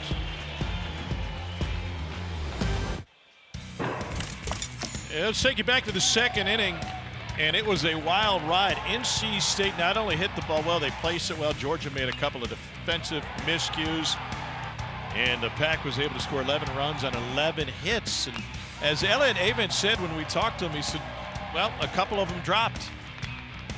And a couple of them were smoked. Yeah, I think you say a couple of them dropped in off the end of the bat, but there were some balls that were certainly barreled up. That was one that caught the pointer finger of Colton Smith right there. You're right. I mean, look, this inning could have gone a lot different. A couple of really tough chances on defensive balls that, you know, been spectacular plays like that one that were not made. There was 2 bunts that, to me, the positioning on defense wasn't right. Some plays that should have been made that weren't some bunt stuff. And here's another one right here. This is the left fielder. Chadwick coming in, ball hits in his glove and pops away. So everything went wrong for Georgia there in that 11-run inning. First double-digit inning of runs since April of 23 against Davidson. Boy, Here's Dylan Goldstein. These first games of these super regionals are so important. Was it about 78% of teams that win game 1 win the series? That's the number.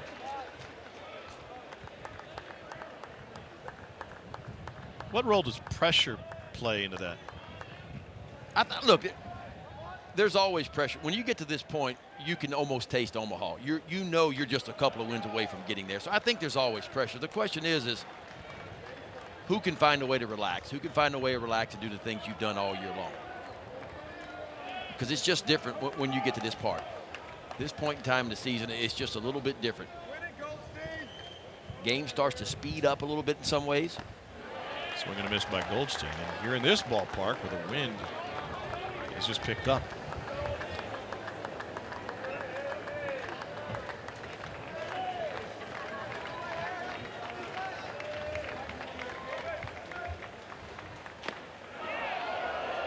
Just low and a full count now.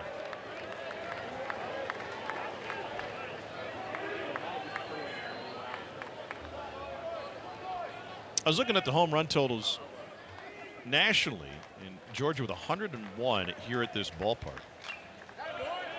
Just playing home games, Georgia would be 32nd in the country in home runs, tied with South Carolina. Wow. I mean, for the season, they're averaging a little over 2.5 home runs per game is what Georgia's average for the season.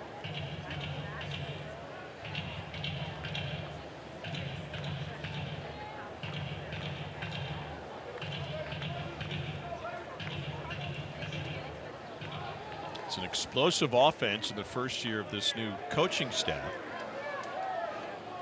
And ironically enough, led by a guy, the head coach, Wes Johnson, who is a pitching coach. Roped foul. Well, Coggin is the hitting coach on this team. Josh Simpson and Brock Bennett also on the staff. Coggin knows the SEC well. Came from Kentucky, where he was an assistant to Nick Mingione, and he played at Mississippi State.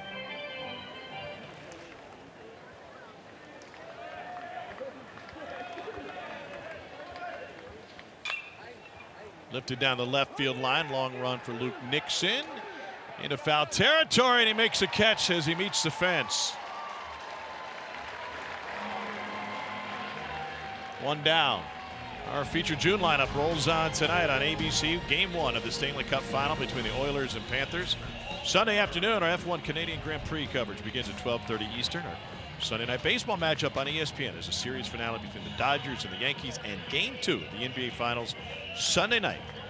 Celtics, Mavs. Game number 2.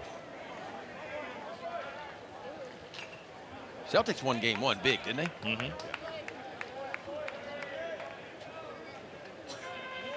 I thought you were going to ask about the Canadian Grand Prix. You think they'd allow your truck in the Canadian Grand Prix?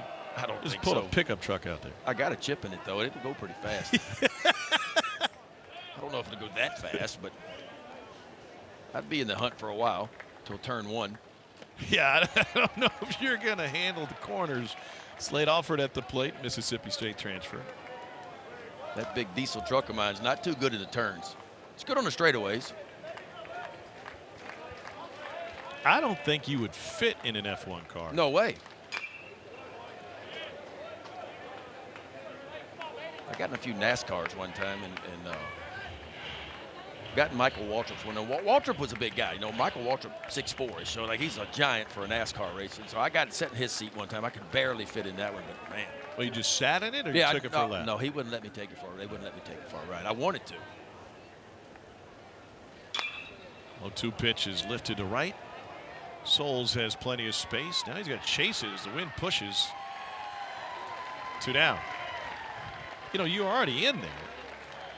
They weren't going to catch you if you just They wouldn't fired give me, that you know bad how boy the up. steering wheel pops in and out. They wouldn't give me the steering wheel. Oh, that's like taking away a football player's helmet, right? Like, yeah, no. You can't drive without the steering wheel.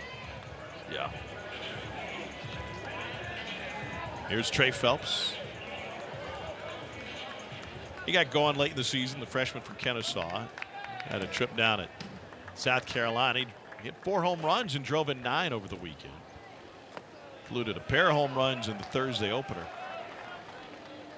And he had really been struggling at the plate up until that point. He was hitting in the 260s. Had only homered 3 times.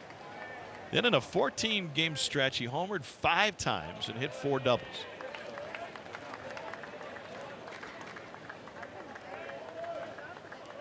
He was a big-time recruit. He was on Team USA's 18 and under national team.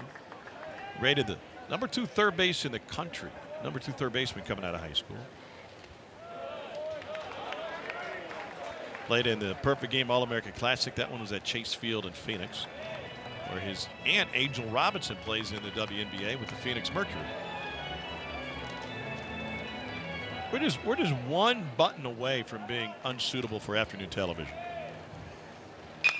Chopped up the middle, had him played well. Hebner comes around it. 1-2-3 frame for the third time by Sam Highfill, who's only allowed 1 hit through 4, pitching with a 12-run lead.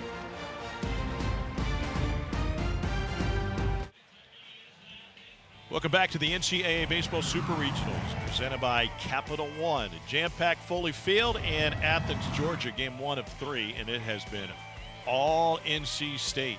12 runs on 13 hits, and Highfill has done his part, holding the Dogs scoreless over 4.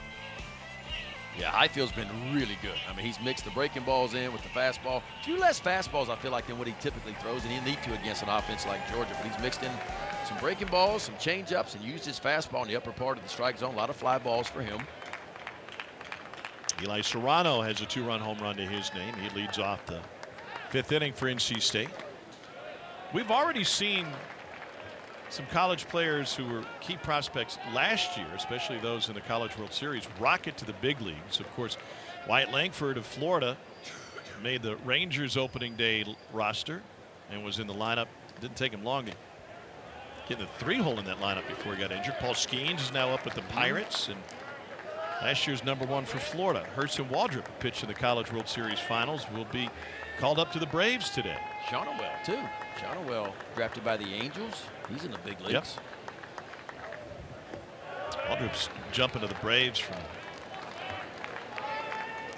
career high 11 strikeouts in AAA last time out. What is it? 54% of major league rosters this year, when the season began, made up of college kids. 54% when you include junior college and college players. There's a strike, 2-2. Why has that number grown so much over the years?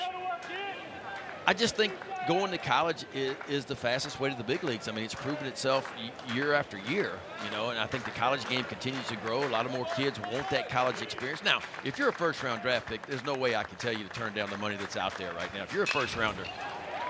And an opposite field shot off the bat of Serrano, his second hit. And he's going to race for second, and he is there, feet first. Leadoff double for Eli Serrano III. Well, I tell you what, NC State, we talked about, they don't steal a lot of bases, but what they do well, and we've seen it so far in this game, they take an extra 90 when they can. They'll go first to third. They'll run right in your face in the outfield. Just because you don't have a lot of stolen bases don't mean you can't. He's thinking one thing. Ball gets in the gap right here. He's going to have a big turnaround first base, and he's thinking, I got to find a way to get to second base, and he does it easily.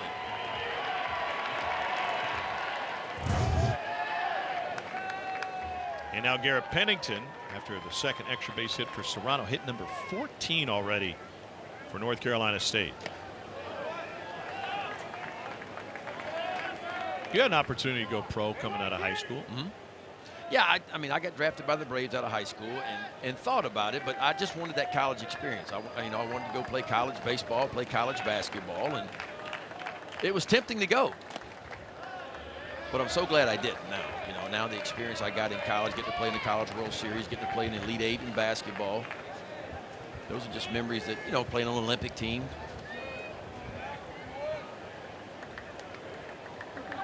It's a well pitch. I mean, honestly, at 18 years old, man, I didn't feel like I was mature enough to go do that and be out on my own yet. Like I needed to go to school, and I think a lot of kids are like that now. The minor league life is a tough life.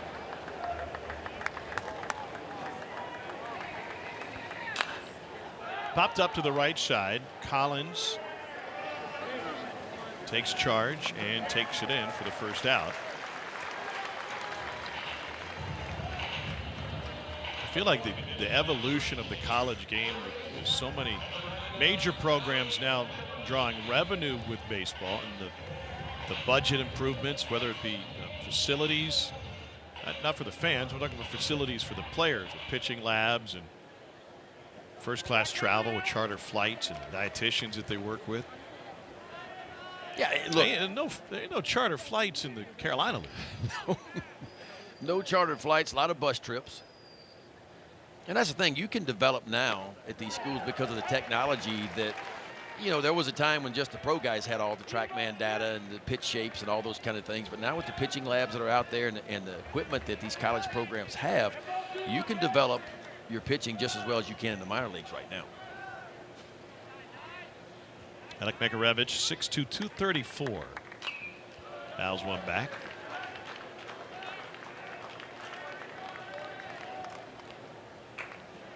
"20 home runs in the season to lead NC State.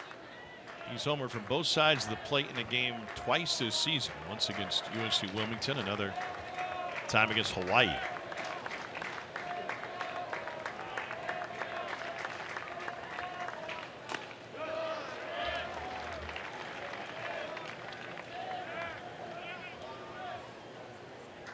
NC State started the season right after Valentine's Day at home against VCU. Then they jumped on a plane and flew out to Hawaii for a 3-game series. Won 2 out of 3. Did you ever play in Hawaii? Summer League. The Alaskan Summer League, we went out to Hawaii. Wait, the Alaskan Summer League went to Hawaii? Yeah, we took a trip out there. A long trip out there. It was one confused suitcase. First you pack for Alaska, then you pack for Hawaii.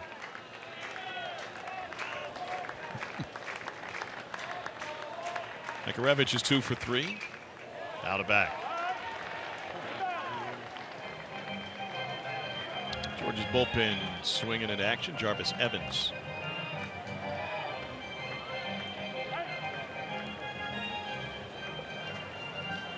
It seems like a very inefficient use of your time to be in the Alaskan Summer League and to take time then to get to the airport, to get on a plane, to fly all the way to Hawaii.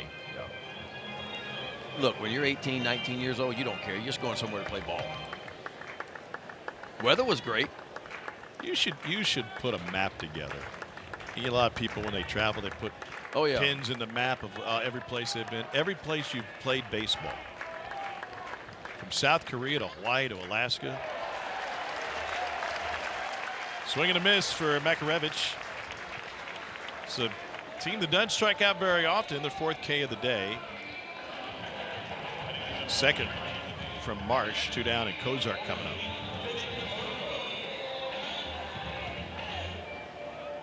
Talking about the Kozart family, his first time up, Mom Michelle was a volleyball standout at UCF. They went 55-0 during her 4 years in conference play. She was also recruited hard as a hurdler and a basketball player.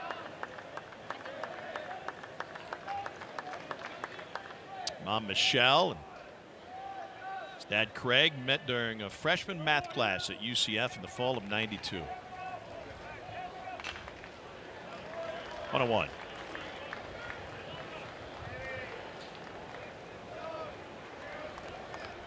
It was '92. They started dating in '93. They were married in '97. Shortly after, Craig was drafted by the Giants, coming out of UCF in '96. He was a head coach at High Point for 13 years. Up and into Kozart. A great story from Walter Villa of D1Baseball.com that talks about the Kozart family following the boys around about weekend action. They put 210,000 miles on their Toyota Sienna minivan. There's some worn out seats to the right field. Serrano around third. He'll be waved home. And another ribby for Jacob Kozart. He's driven in a pair. Boy, NC State has been on fire offensively today. They just don't miss. I mean, they foul off tough pitches, and when they get something over the white part of the plate, it tends to find the barrel. Trying to get this fastball down and away. It never got there. It just set right in the heart of the plate, a mistake. That's putting a barrel on one. Serrano easily scores from second base.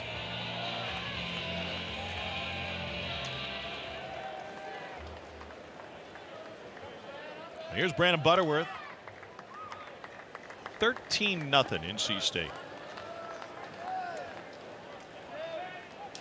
Wes Johnson got his guys together after the top of the second inning when Georgia fell behind 11-0. Had a little chat with him.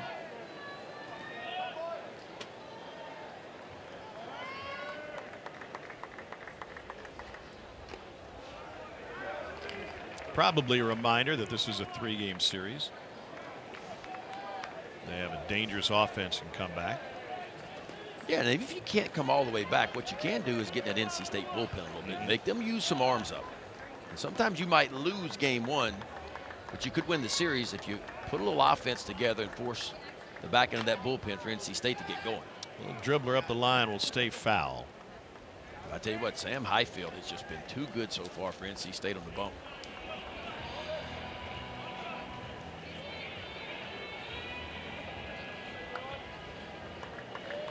Great visit with Sam yesterday. Elliott was talking about that start he made in Fayetteville. He said, you know, here we are in Fayetteville, and he's a freshman. They already smoked us by 20 runs the day before, and he's got 18,000 people swinging, screaming "Woo Pig Suey" at him for 3 hours. Pitch to Butterworth is launched but foul. Will hit the bleachers down the left side, or just past it. 2-2.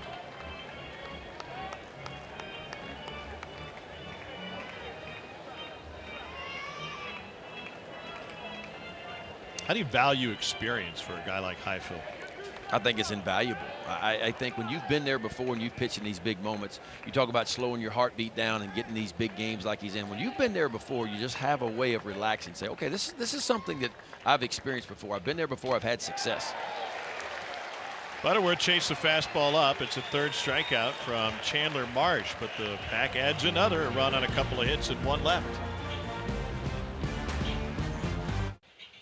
Sam Highfield's allowed 1 hit through 4 innings, and he's been on the mound in a similar situation before. Take you back, elimination game, Super Regional in Fayetteville, Arkansas, June 12th of 2021. Highfield was magnificent, and then again in the College World Series, pitching opposite Jack Leiter, pitched a 1-0 gem.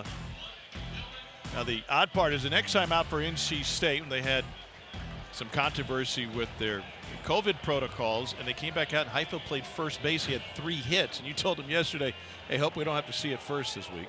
Yeah. I have a feeling he wouldn't mind being there, though. Got a couple base hits. He's like, yeah, I don't think that's going to happen again. I mean, he didn't just get a couple base hits. He got hits against Kumar Rocker.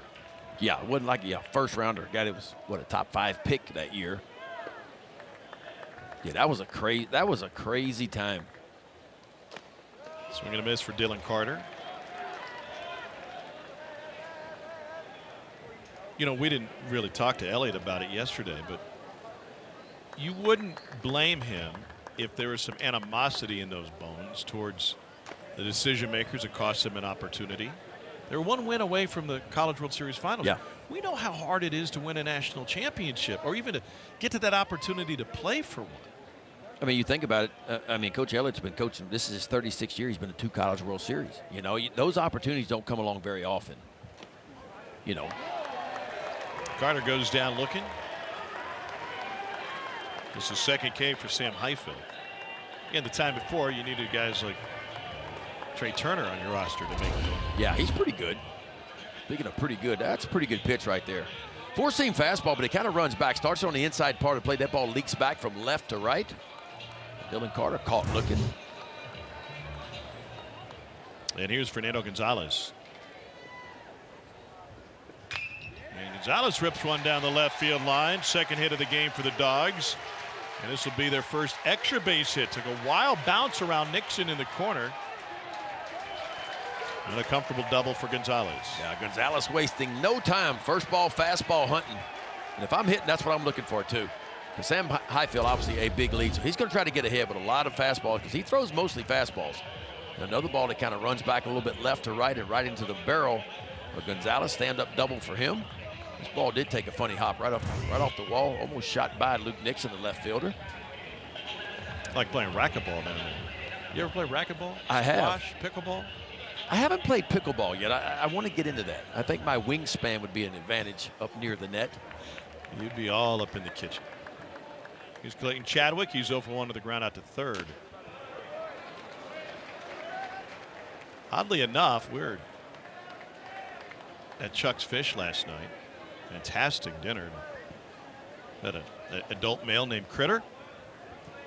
Critter was told that we were calling the game, and he said, y'all the umps? Yeah, he thought we were the umpires. I said, that's going to be tomorrow, day after tomorrow. Tomorrow, we're just going to be the broadcasters. Whatever it takes. Rick Allen's got the mask on today. A little cooler up here than what it is down there. That's right. You don't need sunscreen up here.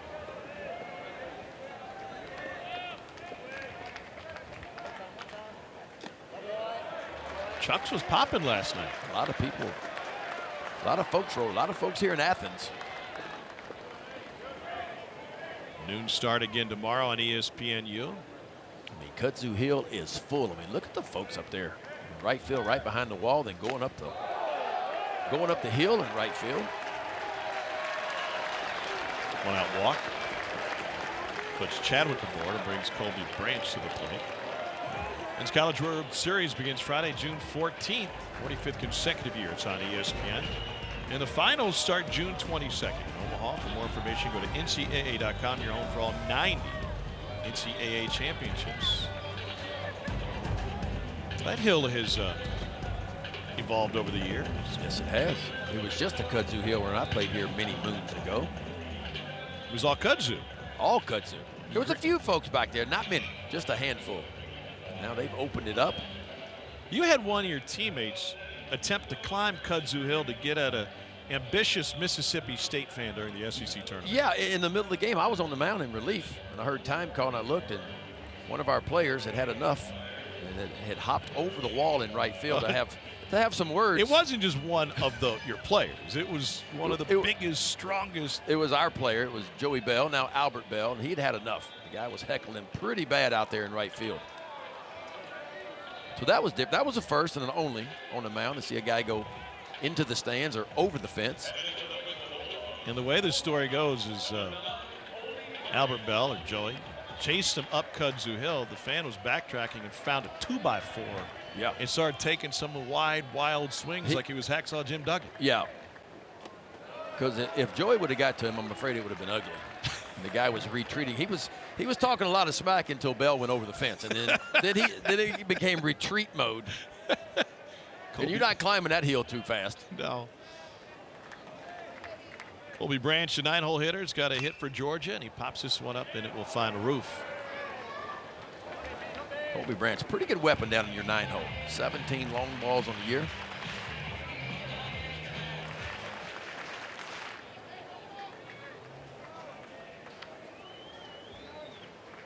12 of those 17 have come home.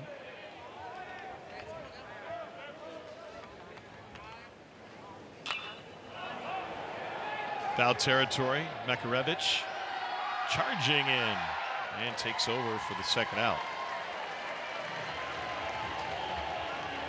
You know, Georgia put up some runs in their regional here in Athens last weekend. 8 against Army, 11 against UNC Wilmington, and 8 against Georgia Tech. But hitting in runners in scoring position, they were off a little bit from what they normally do. They were only 8 for 35 hitting with runners in scoring position in that regional last weekend.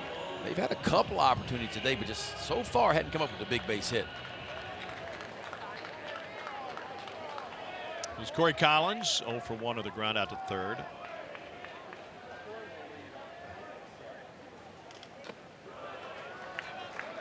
And he drew a walk his last time up, nation's best on base percentage. Interesting talking to Corey about his approach on changing the stance had such a dramatic effect and his ability to get on base. 1-1.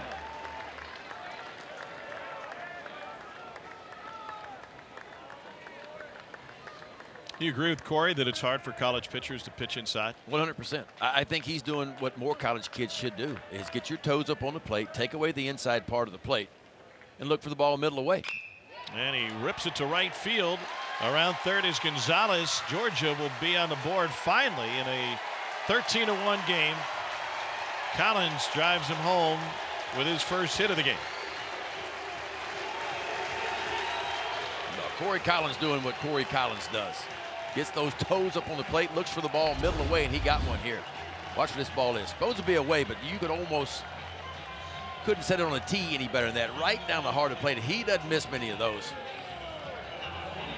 Boy, the shift was on, but he beats the shift with a rocket out to right field, and Georgia on the scoreboard here in the 5th.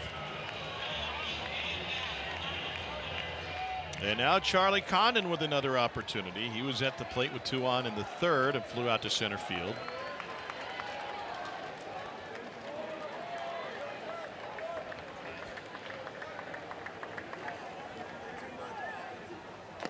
Upstairs to Condon.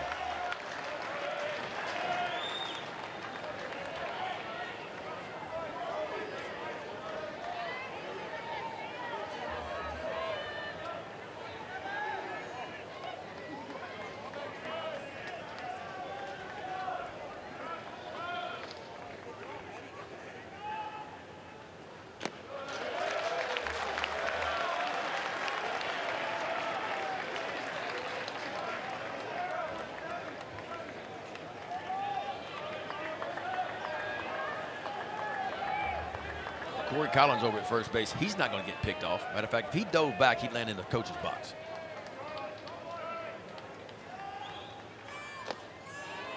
Just off the plate away.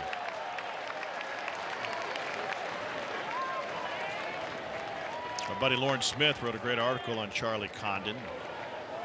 Referred to him as Ozark Ike, the old comic book character that played every sport, did everything. It was just a natural. Charlie was a high school quarterback. Catches the outside edge. He said, you know, we ran a lot of slots, got rid of the ball quickly. Our offensive line won the biggest. And they sure didn't want Charlie Condon taking a hit. Yeah, when you're 6'5", 6'6", and what was he weighing in high school? About $180 maybe? Yeah, maybe. You don't want to take many hits. You want to get it out of your hand pretty quickly. Upstairs. There's ball 4, and the bases are loaded.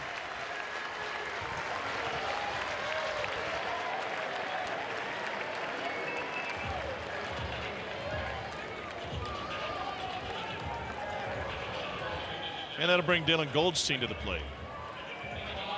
Boy, Georgia needs that big blow. That's what they're missing. What they've done well all year long, hit the ball out of the ballpark. They could use one right now.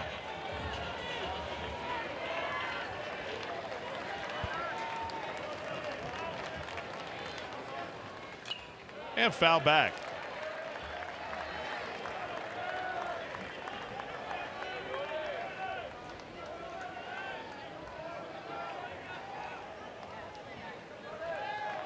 Goldstein ground out and a pop-up.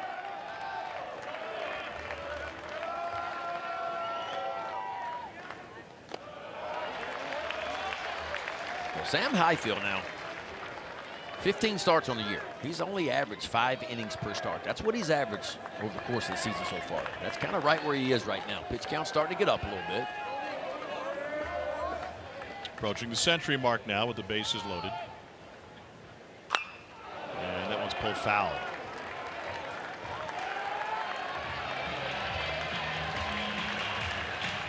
He's gone over the century mark 3 times this season, including a season high 117 in his 7-inning start against Duke back on March 22nd. Now, his best start of the year, you mentioned it, was probably against Notre Dame. He went 8 innings, shutout ball, didn't walk a batter, punched out 10. Yeah, it took a perfect game into the 6th. Threw 110 pitches in that outing. If you're head coach Elliott Avent, you'd like to get all you could out of him. They only used 3 relievers in their 3 games in the Raleigh region.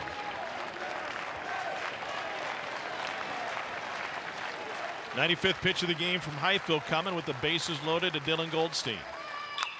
Grounded to the right side. The shift was on, and Hebner makes an easy play of it. Georgia gets 1 across, but after 2 hits and a couple of walks, they strand the bases loaded. Highfield leaves with a 13-1 lead as we head to the 6th. 13-1, NC State with the lead as we go to the top of the 6th inning. Other side of the bracket on the way to Omaha is well underway. Interesting scores today. Evansville's trying to push it to a game 3 in Knox Vegas. 10-5 aces in the 8th inning, and Florida State has his hands full. UConn is the home team in this one. They have a chance for a walk-off win after they got blown out yesterday. Virginia and K-State. Let's get started about an hour, and it'll be UNC and West Virginia tonight in Chapel Hill. Also, Texas A&M 2-0 Oregon in the first. Here's Jarvis Evans, sophomore debut for Georgia, making his 16th appearance. He's 3-2 with a 5.45. Yeah, he can strike you out. Look at the strikeouts, 46 and 36 in the third. But the walks have been an issue from time to time. 27 of those and 36 in the third. Fastball, changeup, curveball, and a slider. Probably his best pitch is that changeup. It's got a 50% swing and miss, which is big time. It's heavy fastball and changeup, mostly for Jarvis Evans. Closes the door on Chandler Marsh, who allowed 3 runs, 2 earned over 4 innings of relief following Colton Smith. Failed to record an out in the second. 1 ball, 1 strike.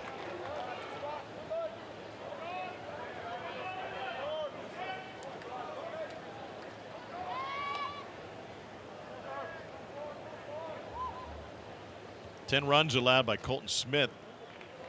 Matches the most by an SEC starter this season. Gunnar Dennis of Ole Miss suffered the same fate against Tennessee in late March. Boy, Smith has been so good. Only had 3 starts on the year coming in. But those 3 starts were against some pretty good offenses in A&M, Florida. UNC had a 3 ERA in 18 innings of work as a starter, but not the same today. Turned on and pulled foul.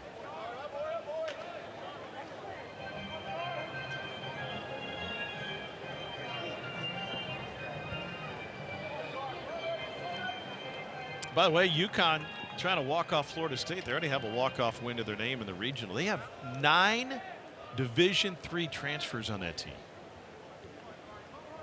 That is a way to rebuild and get some experience for you. Wind is blowing in now here in Athens, and the pitch is low.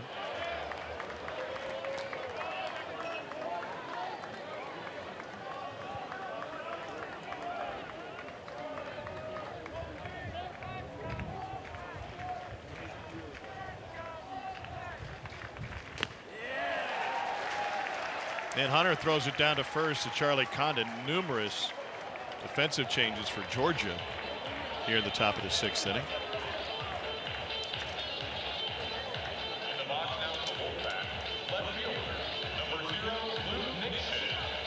Now Charlie Condon moves across the diamond from third to first. His buddy Corey Collins moves from first to right, chasing Dylan Goldstein out of the game. And Murillo now at third with Hunter catching.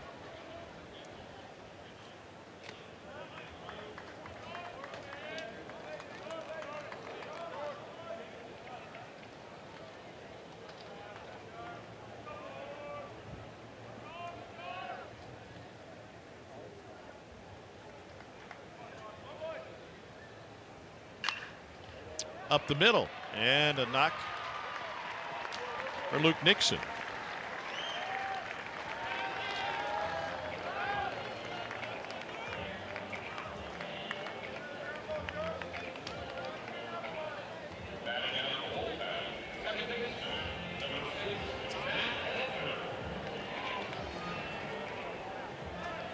Here's Matt Hebner. He's 1 for 3 today.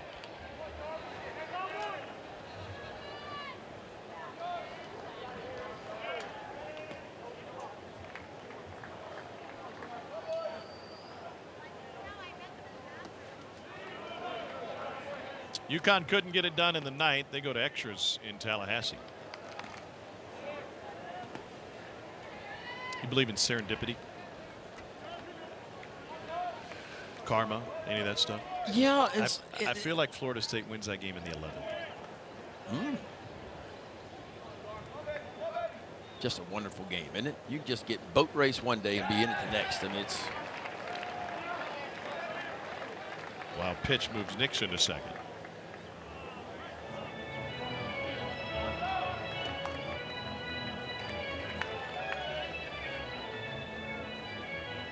Why does that happen, you think? I just think it's baseball. I think baseball is just a different game. And we talked about the College World Series finals last year. You know, 1-run game, Florida wins by 20, it felt like, in game 2. Then LSU comes back and wins by 20 in game 3. Every day's different. And the cool thing about this time of year is what you've done at this point doesn't mean anything at all. You know, and some of these teams get into this point of the season playing on house money. When you play with house money sometimes, you're dangerous. When you're not supposed to be there, like Evansville, for instance.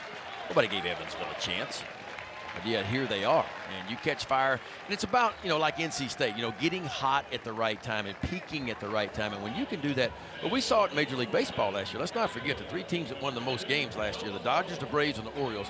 None of the 3 got out of the first round of the playoffs because none of the 3 were playing their best baseball at the end. They ran into teams that were really hot at the time. And so that's what separates baseball, I think, from a lot of other sports.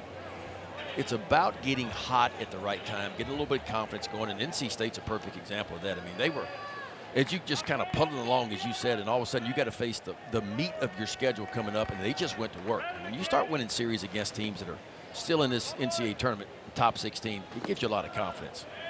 Noah Souls at the plate. He's got 2 doubles and 5 ribbies. Yeah, it's not like they feasted on a bunch of cupcakes when they were able to turn things around. But the struggles included losing a series to Georgia Tech and then being swept by Louisville in a week where they also lost to East Carolina. Then came the Clemson series, won that one. North Carolina series, won that one. Swept a good Ball State team in out-of-conference play. Split with Florida State in a weather situation where they only played 2. Went to Charlottesville, won 2 out of 3 against UVA. Swept Wake Forest. It's just an incredible run for him right now. And I think that was the message from head coach Elliott Avent, right? Hey, we can't control what's happened. We can only control moving forward. That's the only thing we can control at that point. So forget about what you've done to this point. Let's focus on what you're going to do from this point forward.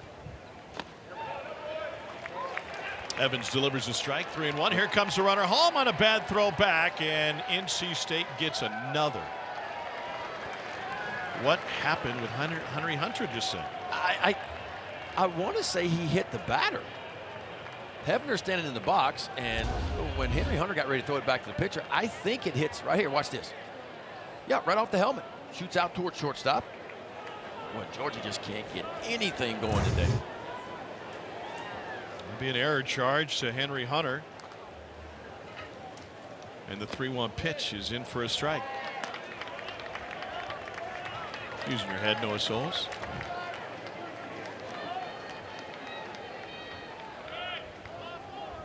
Defense has not been on point for Georgia, obviously, today. By the way, I think that same play happened in a World Series not too many years ago with a throwback hit off the bat and led to a run. Yeah, and you get a left-handed hitter that stands in there. Of course, a right-handed throwing catcher, which you always see. And sometimes, I mean, the hitter doesn't have to get out of the way. He's digging in the box, staying in the box. Ball goes off of him. To the right side. Branch takes care of it. But another run scores on a hit and an error. Middle of the 6th, 14-1 NC State. Sunday on ESPN and ESPN Deportes, the London series is back. Mets and Phillies play the second game of a 2-game set at London Stadium. That one starts at 10 a.m. Eastern, and our Sunday night matchup is a series finale between the Dodgers and Yankees. Coverage of that one begins at 5:30 Eastern, 2:30 Pacific with baseball tonight. Sunday night countdown. Did you see what Pete Alonso did when he got to in front of the media in London? No. He wanted to know all about the food situation. And he said, tell me about a Sunday roast, and can I only get it on Sunday? And then as the conversation continued, he said, well, can you guys point me to the best fish and chips? And the media in London seemingly didn't know how to handle it. They're like, wait, we're having a conversation with this guy? We're supposed to just be peppering him with questions. Sunday roast is kind of like Christmas dinner light, right? You got the meat, the roasted veggies, the roasted potatoes, maybe some Yorkshire pudding on the side. And Pete You've Alonso spent some time over looks there. like looks like he could put away some stuff. Yeah, my daughter went to school over there for a year, so I went over there and visited. Do you remember having Sunday roast? I don't. All I remember is just being freaked out.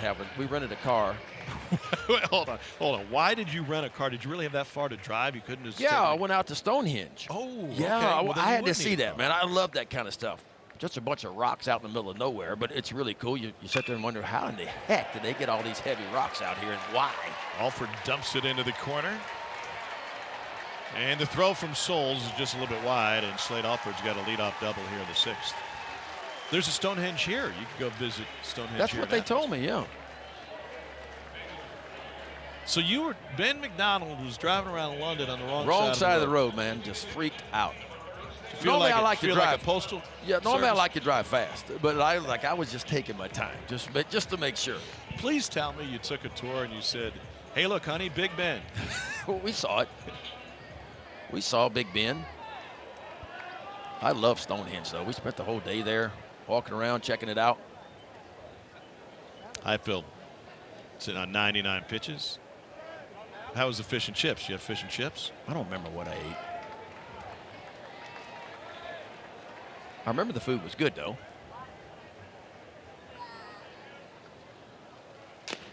Fastball inside to Phelps.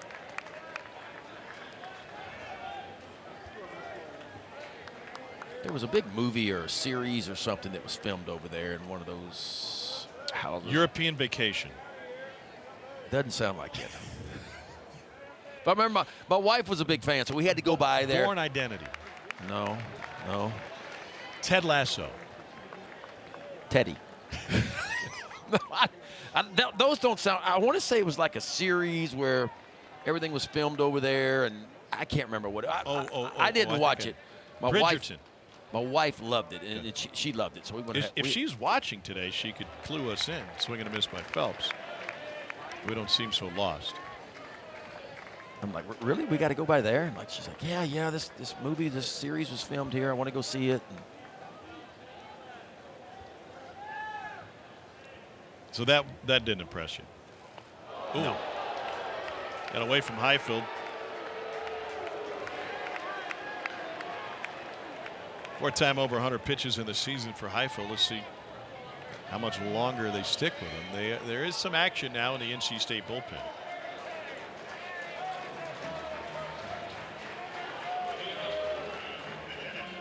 Sam Highfield has had really good command. But you see he drops down. He'll do that every now and then, just trying to drop down and get that fastball on the inside part of the plate and well inside on Phelps. So base is empty and 2 on for Dylan Carter, who was struck out a couple of times today. This pitch catches the edge, 0-1.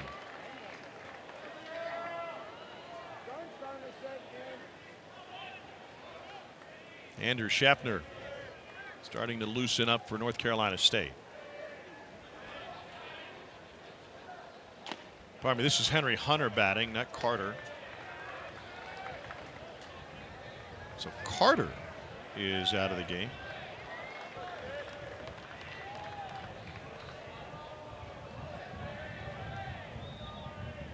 It's turned into a spring training game with these moves for Georgia.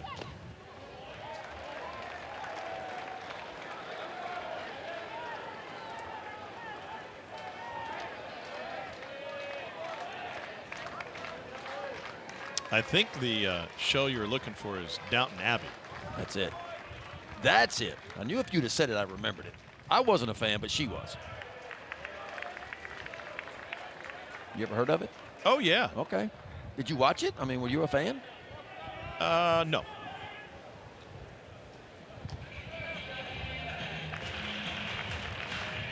Was it hard for you to understand the British accent? A little bit. I was the only person over there with a flat top, by the way. Nobody else had a flat top. Matter of fact, people were looking at me very strange. Fly ball well hit to left. Nixon has space, and he puts it away for out number 1.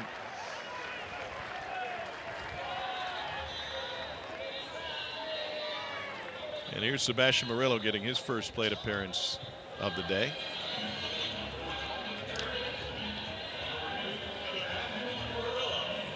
You know, you could have told people you're anybody you wanted. Like you could have. You could be anybody. You get that far from home, you can be anybody. Be anything you want to be. Told people you're an astronaut.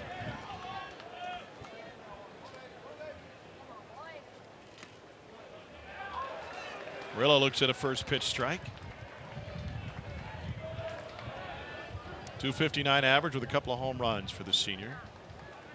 Started his college career at Long Beach State. He's from Fountain Valley High School in Huntington Beach, California. I'll give you 2 Fountain Valley products. One, C.J. Wilson. Remember the big leaguer? Yep. C.J. Wilson and Michelle Pfeiffer. Oh, yeah.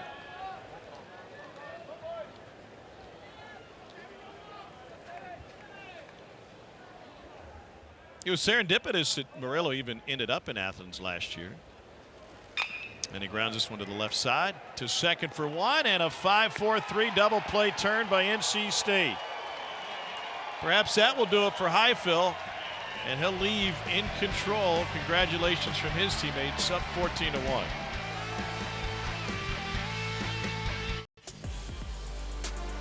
Sam Highfill has thrown 111 pitches, hugs from his teammates. A 6-inning, 4-hit outing, and only 1 earned run. 111 pitches, nearing his season high. Looks like that's going to be the end of the line for him, though. What an outing that was, too.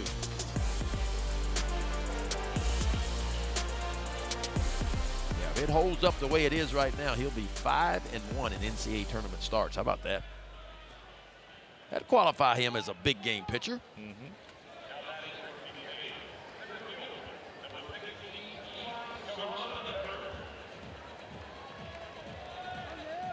A lot of energy in that NC State dugout right now. Here's Eli Serrano III. He's got a couple of extra base hits, a home run and a double.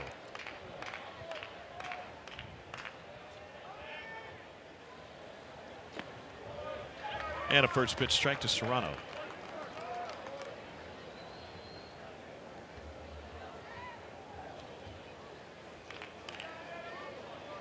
Serrano from Fuquay-Varina, North Carolina, played at Pro 5 Baseball Academy. His brother Christian is committed to NC State. I mentioned all the shuffles that NC State had to make due to devastating injuries, a broken leg, Tommy John injury, off the glove, and ricochets over to third. And in time, Murillo plays the carom. 1 down.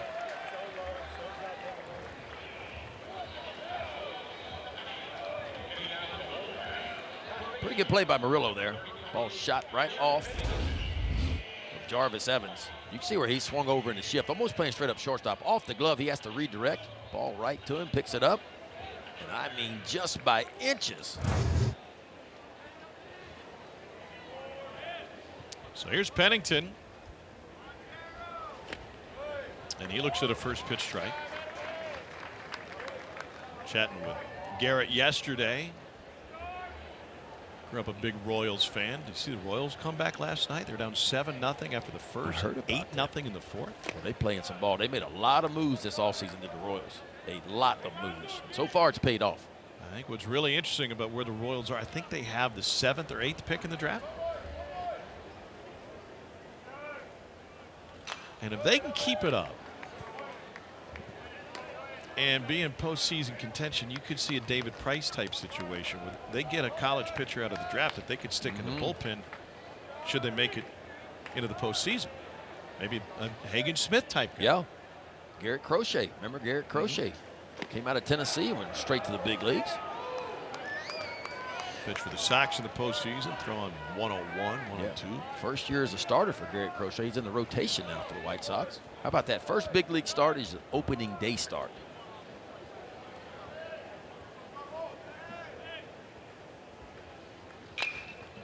Down the line, foul. We're talking with Garrett about playing in the ACC and this level of baseball. And he said, you know, first series we had at Notre Dame, it was kind of a pinch me moment.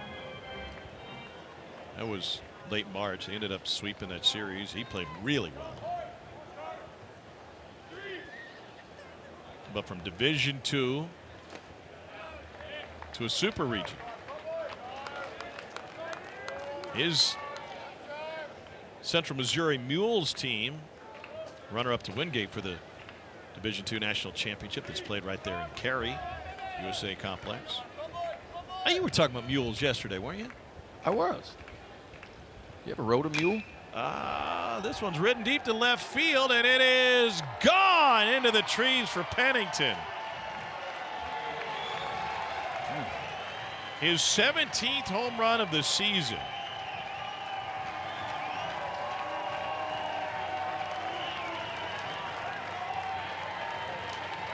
NC State's third long ball of the day. Boy, they flipped the script on Georgia. We talked a lot about Georgia's home runs, and deservingly so, but it's been NC State's offense in this one. Making 15 runs now on 17 hits, third home run. This one got out quick, folks. Quickly got those cypress trees out there in left center field. And that will ease the post-game traffic, as some of the Bulldog faithful say that's enough. 15-1 in the 7th. First pitch swinging, and Makarevich sends it into the seats on the right side. You know, we're talking to Elliott about this 1-2 combo with Pennington and Makarevich. And he said what they bring to the table is that they're just so mature and professional. He said, I'll go out before the game to exchange a lineup card, second, third game of a series, and the umpires pretend like they're talking about the lineup, and they look at me and they go, man, it's just a pleasure with your guys because they have such a professional attitude. This is a look at that leg kick. Yeah. Boy, he's just set on that changeup too. Gets that leg up, and he gets it down. He recognizes changeup right there and stays back just enough and just throws the hands at it in a rocket out of left field.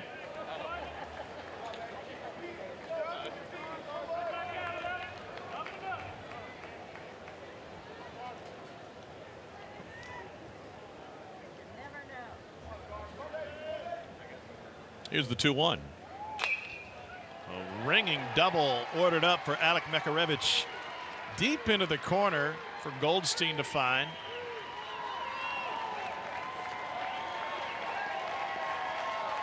Extra base hits back-to-back from the veterans Pennington and Makarevich. NC State scored a total of 3 runs in their regional. A total of 20 runs. We got 15 today. 8 extra base hits for the Wolfpack. Georgia's got 4 hits total. Cozart has driven in a couple. Solo home run and an RBI single.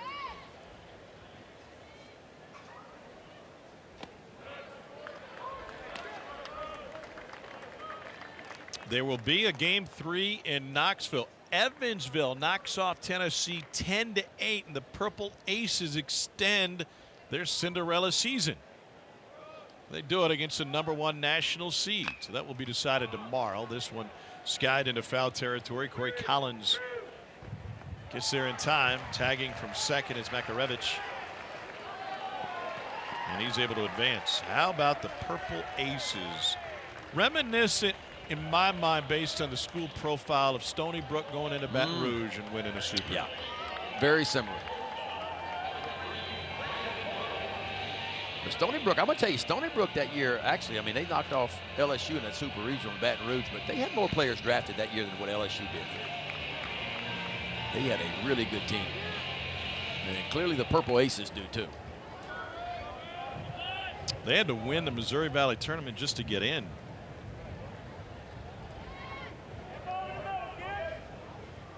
Here's Brandon Butterworth, and he fouls one off.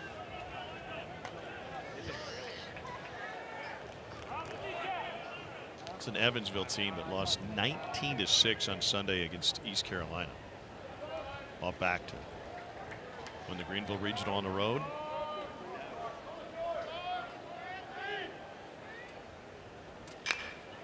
And this ball sliced foul. You know, a couple of years ago, Tennessee had the best team in the country, lost a Super at home to Notre Dame. And they had to play game 3 without one of their best players. Drew Gilbert had been ejected in game 2 along with the pitching coach. Right. No ejection, but Christian Moore, perhaps the best hitter on that Tennessee team, injured his knee, had to leave the game yesterday, and was only DHing today. And dig into the box score, but that is a massive loss for Tennessee if Moore is limited. Yeah. Remember, he won the Triple Crown in the SEC when you talk about just SEC play along that 30-game schedule. Batting average, homers, RBIs. And now all the pressure falls back on Tennessee. And don't think the thought of 2022 is not in the back of their minds.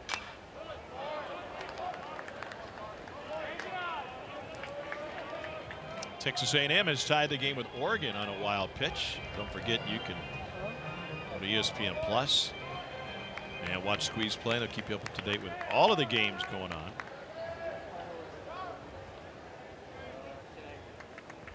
And horrible news out of Texas A&M. Braden Montgomery left the game with an ankle injury. That one skips to the backstop, and NC State gets another one across. On a wild pitch scoring Mekawevich. Not only is Braden Montgomery one of the best hitters on the A&M team, but he is a top prospect for the draft. Likely top 5, if not a top 10 pick. Yeah, just a breaking ball, just bounces well out in front of home plate. Really nothing Henry Hunter can do. Well, here's Brandon Butterworth. He's got a couple of hits. He's 2 for 3.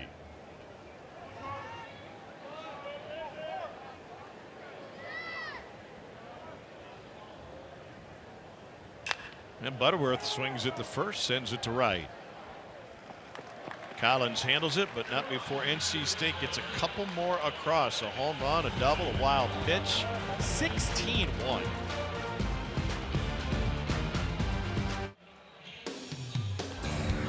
NCAA Baseball Regionals, Super Regionals, excuse me, are presented by Capital One.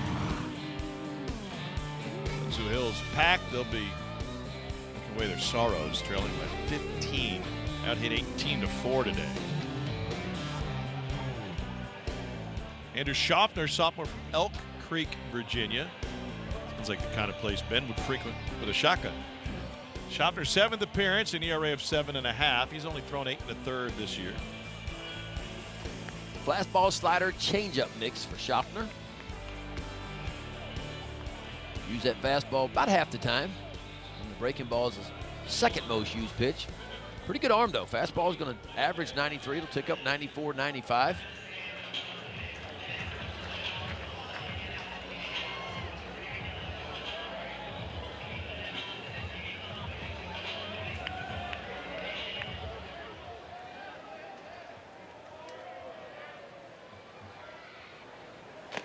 And the first pitch in for a strike to Clayton Chadwick. Chadwick is 0 for 1, a ground out to third and a walk. To short, Butterworth comes around, double clutches and throws with a hop. One down. Elk Creek, Virginia in Grayson County. Population of 478.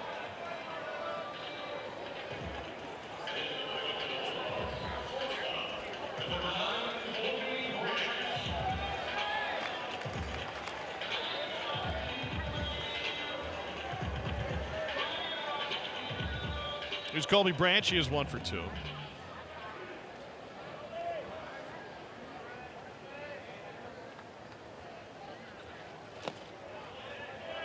.94-mile-an-hour fastball for a strike. What an opportunity for a guy like Andrew Schaffner, right? No doubt. Not many innings this year. What, 11 innings going into this appearance here?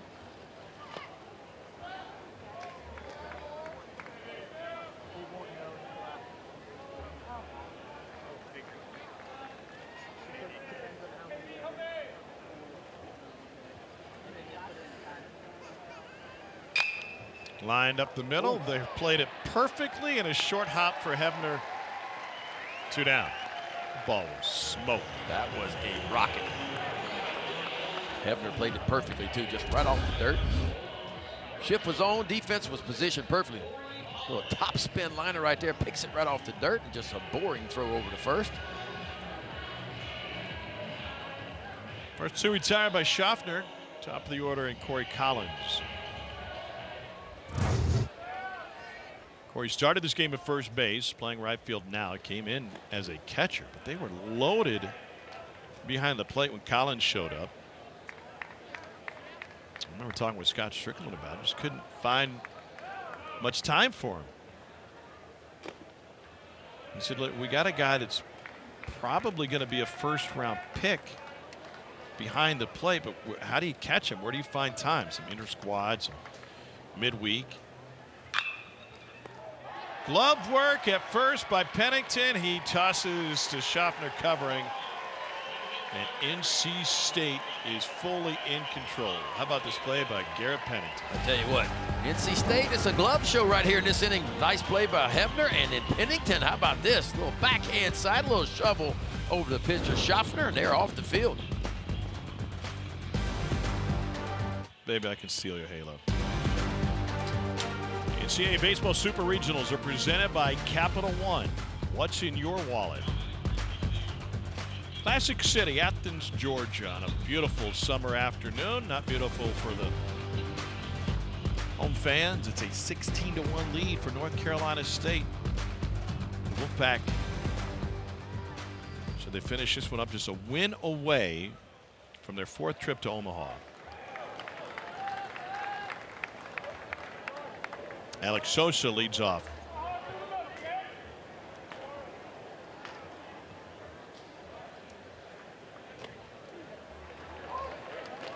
And it really sets up well for NC State tomorrow. I mean, if you don't use any of your top 4 bullpen arms and you save all 4 of those, that really shortens the game for tomorrow. So if you're that guy right there, Elliott Avent, you said, okay, if my starter just give me 4 innings, or maybe 5, keep us in the ballgame, I can start running out some big-time arms that perform well. You would think it favors NC State. One down, and Luke Nixon coming up.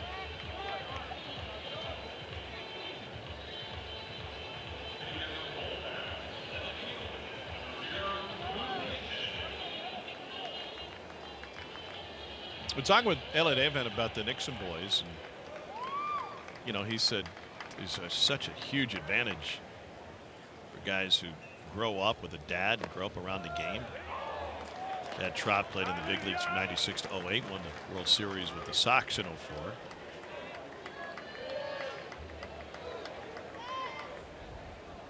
Trott was committed to NC State as a 2-sport standout, both football and baseball. It is a big advantage. Look, when you grow up around the ballparks, you grow up around big league ballparks. Jackson Holliday is an example, one of the top prospects in baseball. You know, obviously his dad, Matt, had a tremendous big league career. And when you grow up around ballparks, you're just not wide-eyed. You know, it's just like, okay, this is what I do. This is what my dad did. You're comfortable around clubhouses, comfortable around the college game, the pro game.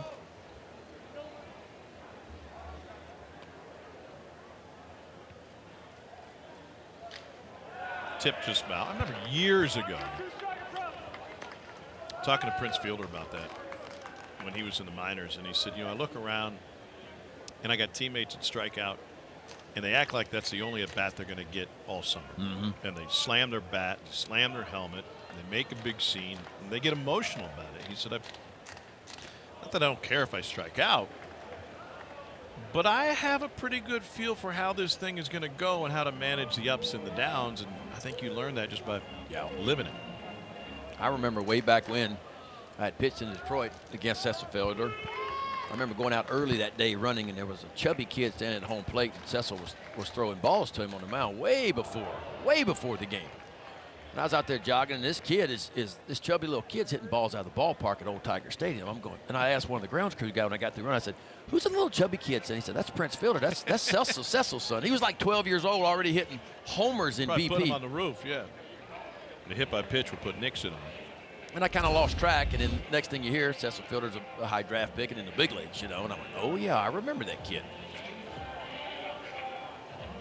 We were talking about it with Elliott yesterday, and he said, you know, just think about all these families where they keep coming through. He's like, Ken Griffey Jr. is a great example. Then he stopped, and he goes, well, I mean, Griffey could have grown up on a farm and still been a Hall of Famer. That's a little bit different, yeah. Here's Matt Hebner.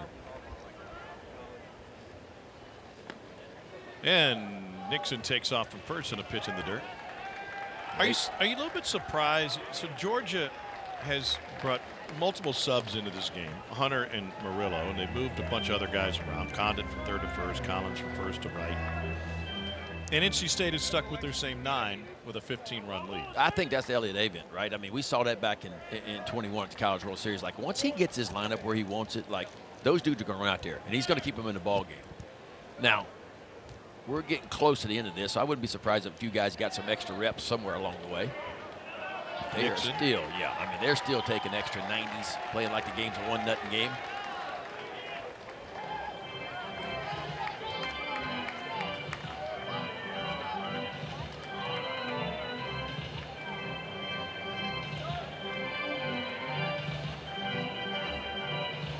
I feel like his teams only know one way to play. Yeah, I mean, that's the kind of guys he recruits, right? I mean, just wide open, play like your hair is on fire. Line shot, handled at third. 2 down. Florida State with a Tibbs home run in the top of the 12th. It's a 2-run Florida State lead over UConn. Keep in mind, UConn hit a game-tying 2-run home run in the bottom of the 9th. But James Tibbs, as hitter for Florida State, with another long ball. 423 foot off the bat.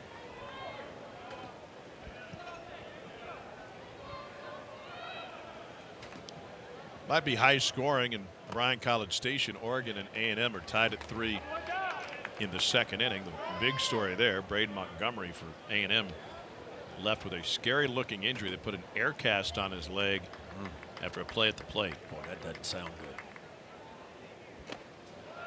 good. 1-1.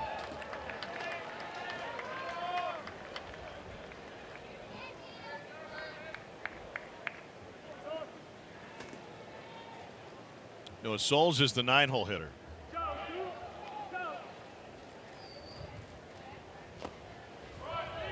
Hunter can't find it. It's right underneath him. Kind of like John Bateman looking for his credit card at dinner last night.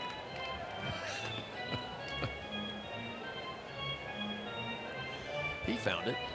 Took him a minute. I'll call you the mayor for nothing.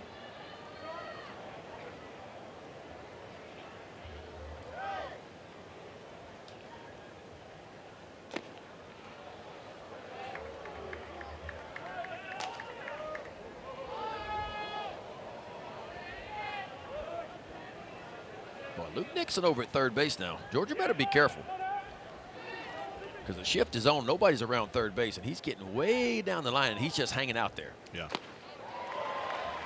3-2.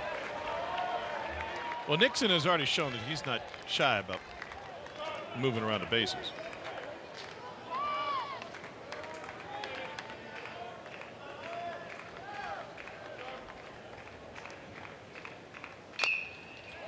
Line drive to right field. That'll end the visiting half of the 9th. Dogs trail by 15.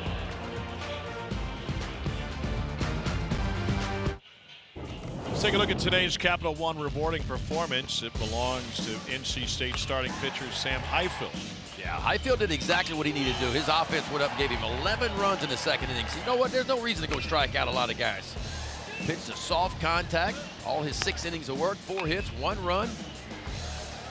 Defense got behind him a little bit, a little 5-4-3 double play. That was the last pitch he threw as he went 6 innings. Did walk 3, struck out 2, 111 pitches for him. And now, if this score holds up, he'll be 5-1 in NCAA tournament starts. Lights get the brightest, and he performs his best. Charlie Condon lifts it to left. Got underneath it, and Condon, he held hitless in this one, 0 for 3.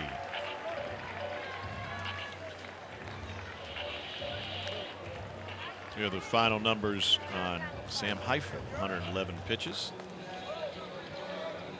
Loved his approach too. I mean, he just continued to mix it up. We talked about he was going to throw a high percentage of fastballs. I felt like he backed off of that. A few more breaking balls, a few more changeups. He was able to pitch backwards when he needed to, threw something other than a fastball in fastball counts, but he worked ahead from a lot. A lot in the game, he threw a lot of strike ones.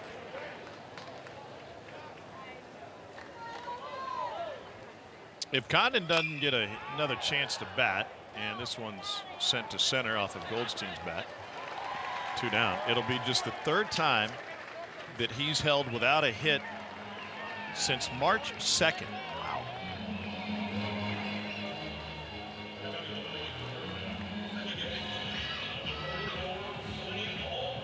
And now Slade Alford to the plate.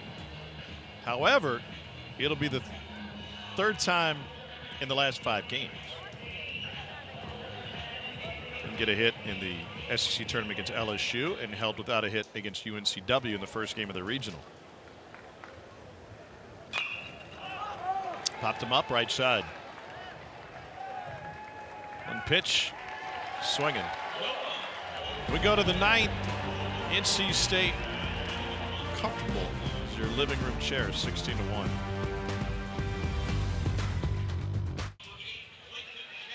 $16 runs on 18 hits. I'll run on 4 hits and a couple of errors for Georgia. Eli Serrano III did this in the 2nd. I tell you what, he just leaned back on a fastball right there. That was his 8th home run of the season, his 38th RBI. That made it 6-0 at the time. Wolfpack would score 11 runs alone in the 2nd inning. It'll be the top of the order due up for NC State here in the top of the 9th. Max DeYoung, senior out of Powder Springs, Georgia.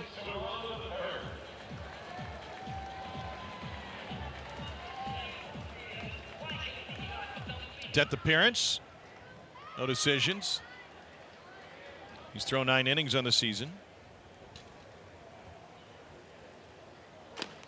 So from an NC State perspective, and you mentioned this earlier, they have all the bullets left out of their bullpen going into what could be a clinching game 2 tomorrow. But from a Georgia standpoint, they've got their first choice arms out of the bullpen as well. This one is a long run and a sliding attempt made by Murillo, but just couldn't find it. How do you, we've seen it happen before, and like you said, it happened in the College World Series last year. How do you regroup after 16-1? I mean, baseball players are so good at not having scar tissue and being able to flush bad outings or bad games or even a bad series from time to time. So if you're Georgia, you just got to find a way. Now, it's an older team, so they got to find a way to flush it and get back to doing what they're doing. I think it's going to begin, you know, with their starting pitcher. And their starting pitcher is Leighton Finley, and he's going to have to go out early and stack a few zeros and not let NC State get off. Because if NC State gets off again, and they can carry a lead into the 4th or 5th inning with the arms that they have on that back end, it could be very difficult for Georgia. And then you hope you have a different day with your offense. And surely you will, because this offense, again, 9.2 runs per game, one of the top offenses in the entire country. They just couldn't get it going. Well, you know, you look at what they've done over the course of the season. They lost to LSU 9-1. That was the last time they were held to just 1 run. That was in the SEC tournament. They came back and scored 8 their next time out. Yeah, I mean, you look at the way Georgia ended the season, right? They got beat by Florida 2-3. They go to the SEC tournament. They get beat pretty bad by LSU, and they're going home. So you kind of wondered where they were, but they found their ground again. They found their footing in their regional, and they got going again. So they've proven right there that they can flush some bad games. It got shut out by Tennessee in the finale of that series. They came back. They scored 10 their next time out. They scored 2 against Kentucky in that finale. They came out the very next game. They scored 18. So there is some resiliency in this Georgia offense. They're 3rd in the country in home runs behind Tennessee and Austin Peay.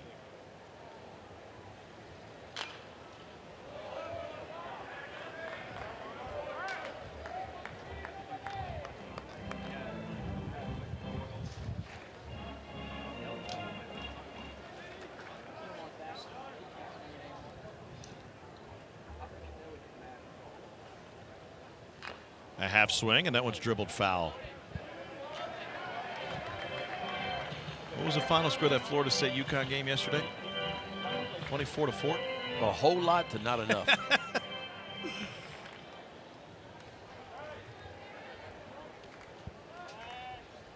UConn's hanging in there with a tying run at the plate in the bottom of the 12th. Popped up.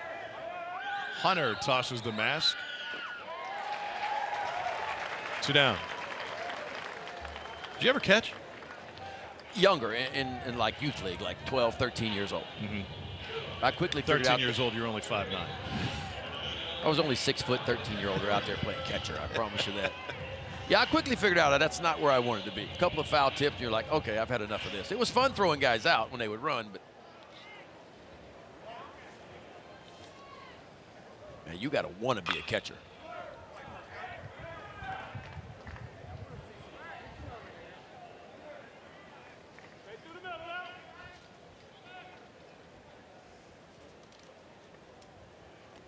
Link Jarrett took Notre Dame to the Men's College World Series in his final season there. This one's ripped towards right field. It is gone into the bleachers.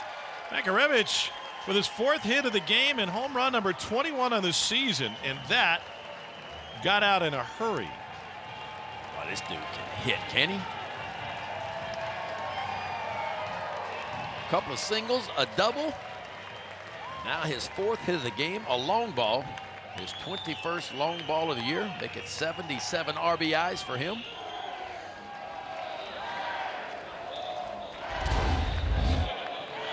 We'll take a look at it. I mean, just a heater right down the gut. He is just sitting all over it. 104 off the bat. And it covered 338 feet in a hurry. Almost a line drive. About like your 2-iron. That's right. It's about as far as my 2-iron goes, to be honest with you. Hey, as long as it's straight.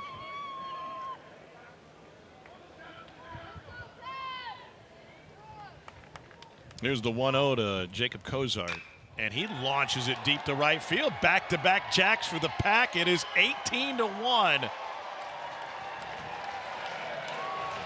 Goodness. Boy, this offense is rolling, and I mean rolling. That one landed in a bucket of White Claws up on that hill. NC State hit 6 home runs in 3 games in their regional. They got 5 today.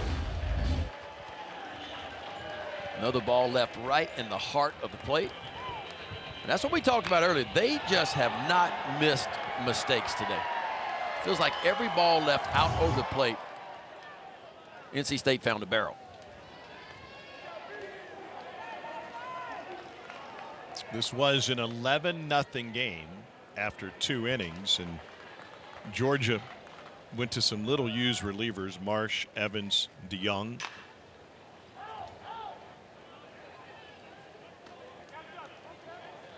Same thing NC State did after dropping game 1 in their super regional in Fayetteville, Arkansas in 21.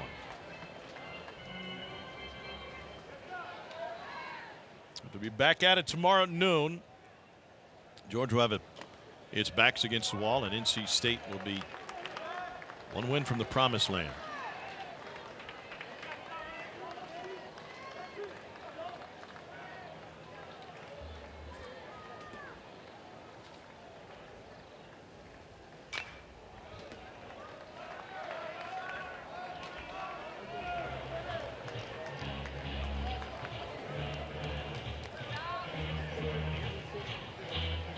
And for the 24th time in school history, Florida State is headed to Omaha.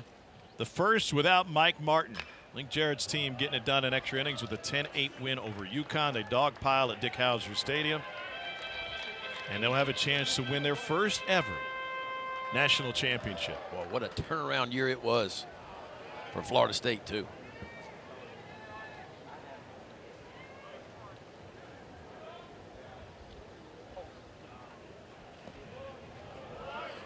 Two and two.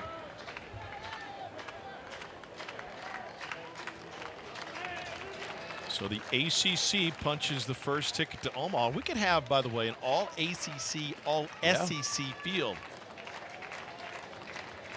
Teams like Evansville, Oregon, and Oregon State will try to keep that from happening. UConn eliminated.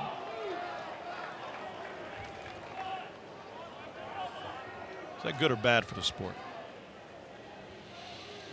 I mean, it's probably bad, but I mean, look, the best teams advance. I mean, that's the way it is. Just a few years ago, Michigan made it to the College World Series Finals. Butterworth draws a 2-out walk here. Every super regional site is in the southeastern United States, northernmost being Charlottesville and Lexington, all hosted by either ACC or SEC schools. Yeah, the question is, can anybody knock off the SEC? Well, they won four in a row, 5 out of 6, 6 out of 9.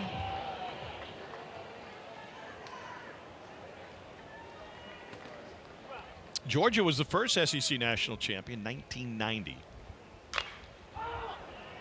Fly ball, shallow left center. Rushing in is Stinson, and coming in from left is Chadwick. Last chance for the Dogs. They need 17 to tie and 18 to win. We head to the bottom of the ninth.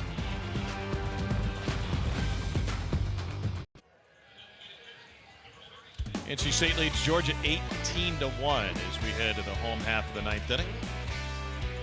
Game number 1 of this best of 3. Florida State is headed back to the Men's College World Series for the 24th time. Seminoles escape a tight one with UConn in 12 innings, win 10-8. Get the winner of the Knoxville Super. And that is going to a Game 3 tomorrow. Yes.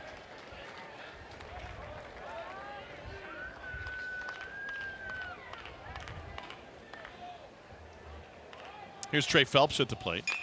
And he rockets one to right field.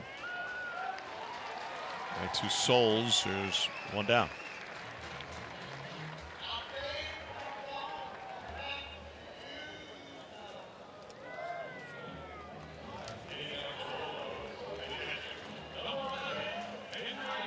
Here's Henry Hunter. Second plate appearance for Hunter. .268 hitter with a dozen home runs.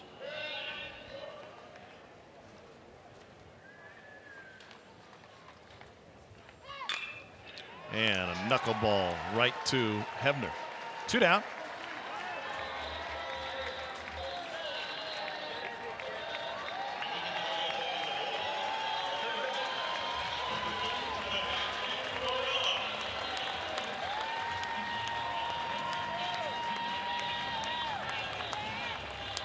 Dogs down to their last out. NC State an out away from taking a 1-0 advantage.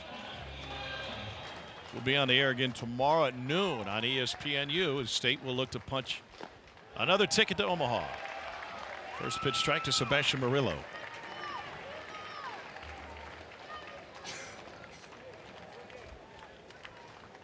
A triple-header on ESPNU today. Virginia and Kansas State underway in Charlottesville. Get to there momentarily, and then coverage on ESPNU today wraps up with Oregon State and Kentucky later tonight. 1 and 2. Squeeze play continues throughout the day on ESPN Plus. And on the present, Mike Rooney sitting in with both Matt Schick and then Chris Budden. Here's the 1-2 pitch. Just low, 2 and 2. How about Andrew Schaffner? Didn't get many reps this year, not many innings. He's come in, work on his 3rd shutout inning. Not allowed a hit.